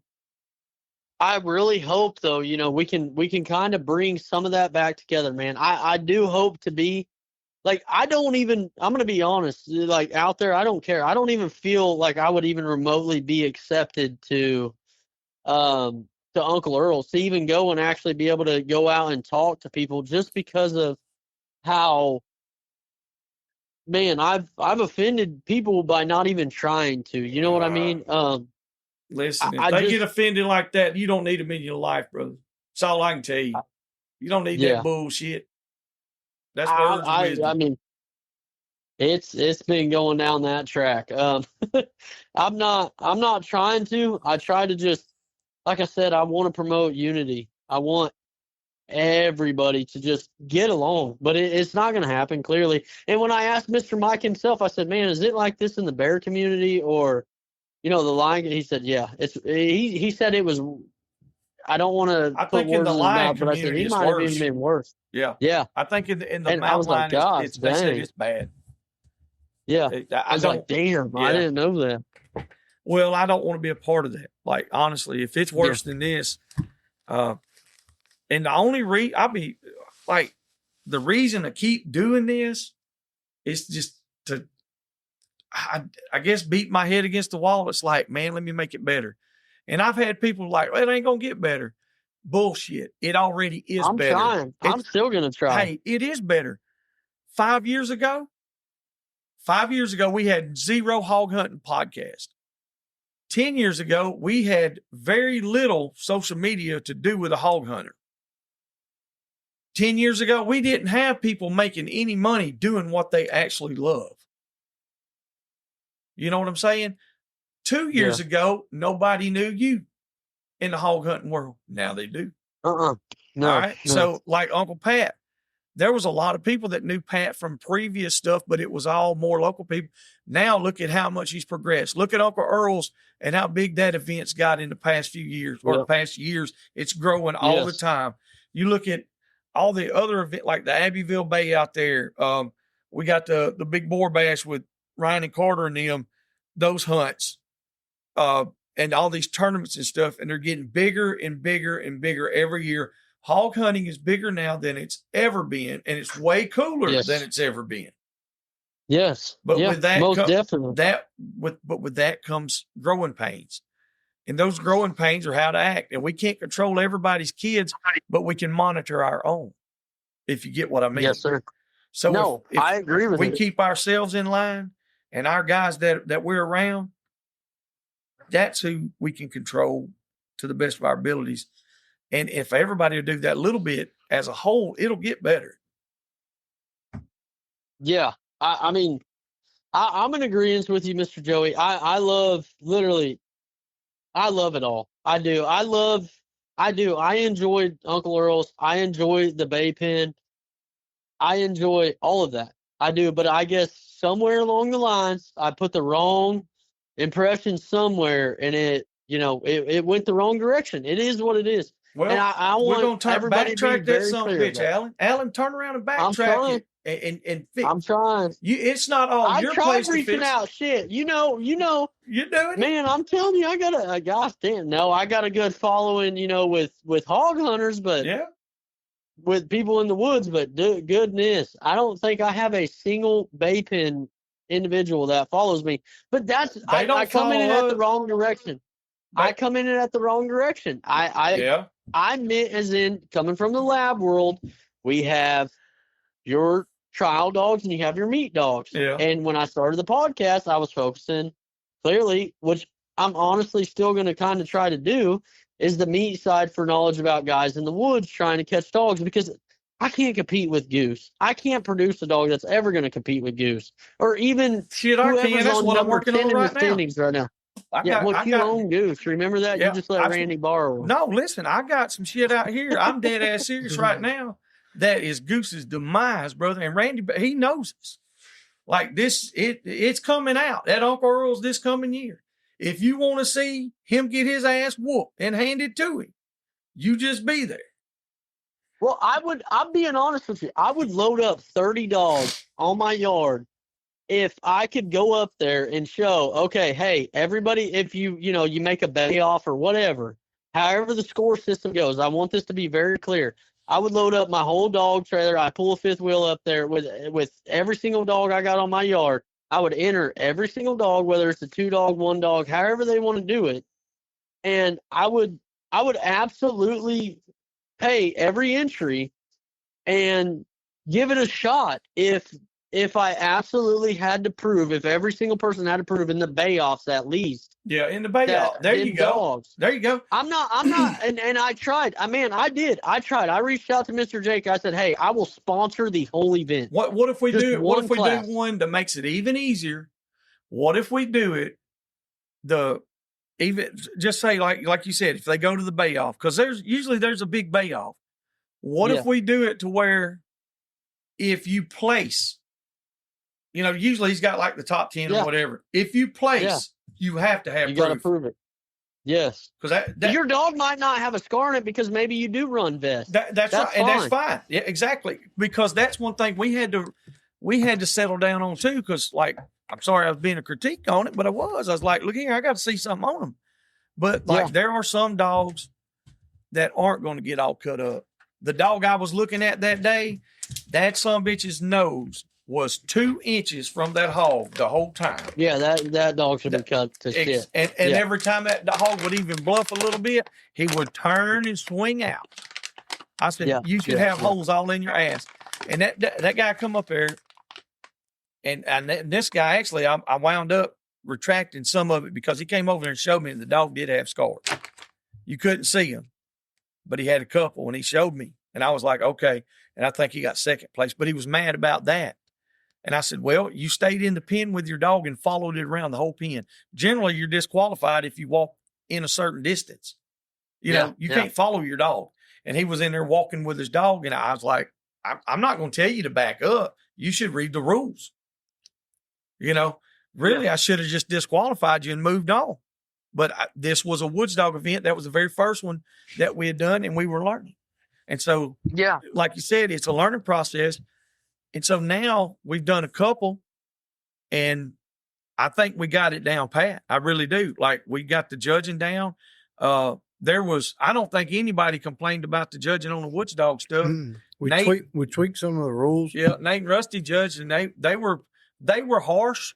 I'm not gonna say overly harsh, but like for woods dogs, I feel like they were right on.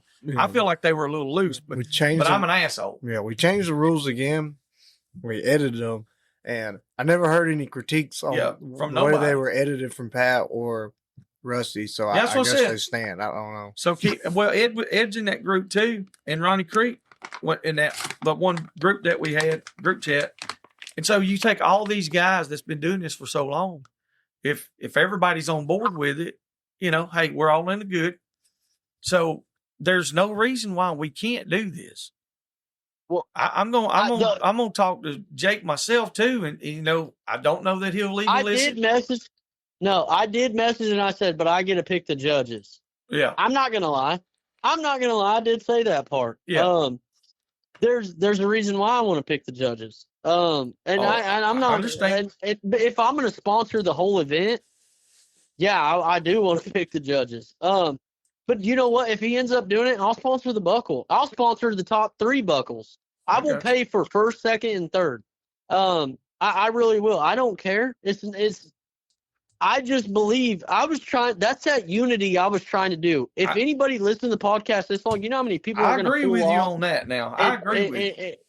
I will. 110%. I love Jake and his family, man. They're great people. Randy Darrell's great people. I don't know where I went in the wrong direction, but clearly I did. But what I do got to say is if they will do it, I will sponsor the event. Like, I will pay for 3 buckles in that class. Gotcha. But like I said, nothing against Jake. Jake can verify that dog has been in the woods, but I want multiple verifications. I don't want just one eyes looking at that dog. No, that's 100%. People are going to come up there and they're going to be like, oh, okay, I ain't got to go against 777 kennels, Top Gun kennels, 3R. I mean, they might have some wood dogs. You know, they're going to bring every one of them is going to bring wood dogs with proof.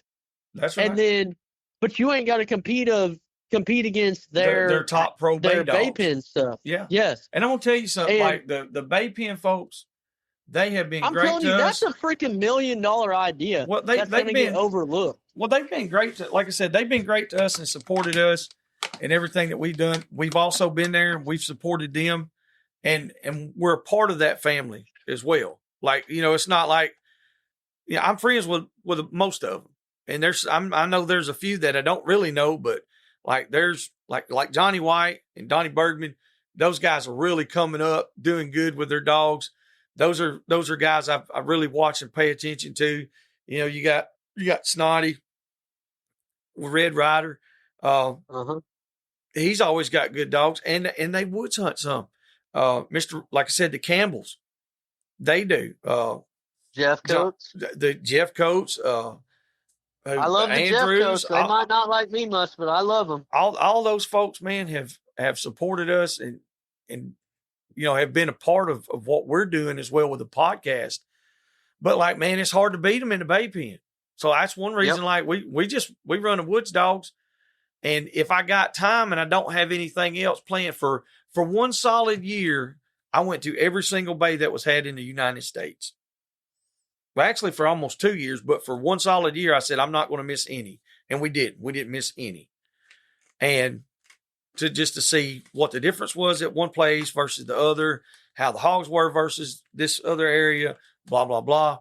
We were received with with open arms. We were welcomed in, had a good time. I'm just not, I can't be a pro bay pender and do it all the time. I got too many other things, too many irons in the fire, too many dogs put in the woods. You know what I'm saying? Yep. But at the same time, would I love to do that at Uncle Earl's? Yes. Would I love to have a woods event? Man, it'd be unreal, I think. But like I said, think it would blow the. I'm telling you, Mud if Bay you would has put it Mud on Creek a has Saturday one. or something. So if we can't get this one down here, or if I know it's a longer drive for some people, but you always go to Ringling, Oklahoma as well. We got to make sure people know that there is a woods dog event there at Rusty Bay Shores as well. But like I said, Uncle Earl, hell, Rusty was judging at Uncle Earl's this year. Yeah. That's what I like. You got to bring in the appropriate judges for the appropriate run. Yeah. You cannot. Never mind. I'm not gonna go there no more. I done made an ass out of myself. I'm telling you, I already have. No, look. Man, I just said this one. I finally get to express my opinion without having to try to argue with someone on my own podcast. No, we're not going to be doing that. I really want to. I mean, I know I'm going to offend a million people by that. Well, they're just going to go listen to your podcast even more so they can see if you're going to offend them again. Dude, this idiot right here, a year and a half, shit, he ain't, gosh damn. He might catch a 120-pounder. I'm going to tell you right now, that damn 120-pounder will whoop my ass versus that 300-pounder. Yes. But I got beat up by a 146-pounder, so I know the feeling.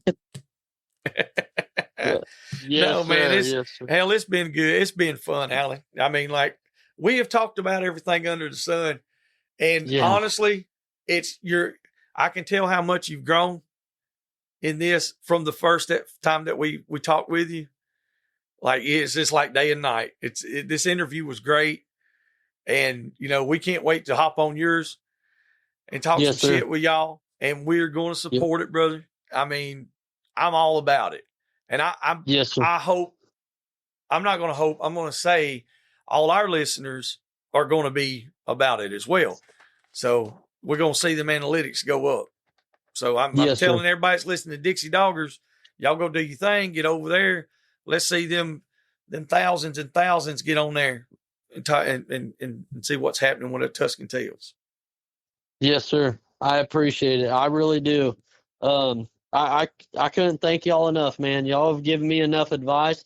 Man, I hope I didn't offend too many people on your podcast tonight, but hopefully y'all come over to my side and do it. That's right. We'll figure something out. I'm sure I'll do it. You know how shy I am. I don't really say much. But hey, everybody out there, I got to give a shout out real quick to everybody, man. Dixie Doggers podcast once again. If I have to answer any questions on where y'all could possibly find any information, reach out to me. If I have not covered it on my end, I will promise you I have listened to every episode of their podcast. I can point you in the right direction, man. I'm a huge supporter of them as well. I support Dixie Doggers. I send it to everybody that has any questions. Y'all, Mr. Joey and Mr. Nathan are great people. Now, don't be reaching out to them, bugging them for some bullshit, but they're great people. Oh, man. We appreciate that, Alan. We really do. Yes, sir. Well, buddy, we'll be talking with you before too long. Get you some rest and chill out and hang out with the wife and then get up and go run dogs. All right, man. We'll talk to y'all later. All right, brother. Thank you, Appreciate it. See you. Yes, sir. See ya. Bye. Let me see if I can turn it. That was good. That was pretty good. I got him fired up, man. Hell, we was talking some shit for a while. Good job, Al. I think it should make 3 hours, so that's a milestone in itself. I don't think we've had very many 3 I think everybody's going to listen to that whole thing. We were talking about doing 2 parts. Let it roll. let it roll. Because, to be honest, there was a lot of honest. And we said, to be honest, about 40,000 times. But I feel like there was things said that need to be said. As long as you're being honest without being a prick. And like I'm not speaking for myself. I am a prick all the time. I wasn't being one. And Alan never was one. He was super nice about everything. Really, really good guest. Y'all go check him out over at Tusk and Tales podcast. It's still in its early phases, but man, they got some steam. They're rolling. They're doing good. Go check them out. Go give it a listen. Do some downloads and do all that stuff. Then come back over at Dixie Doggers. Listen to no. If you don't, I'm gonna pull your damn hair. Till the next time. See y'all. Thank you. Hope you enjoyed that episode. If there's anything or anyone you'd like to hear on the podcast, or if you'd like to come hunt with us, don't hesitate to contact us at dixiedoggers01@gmail.com.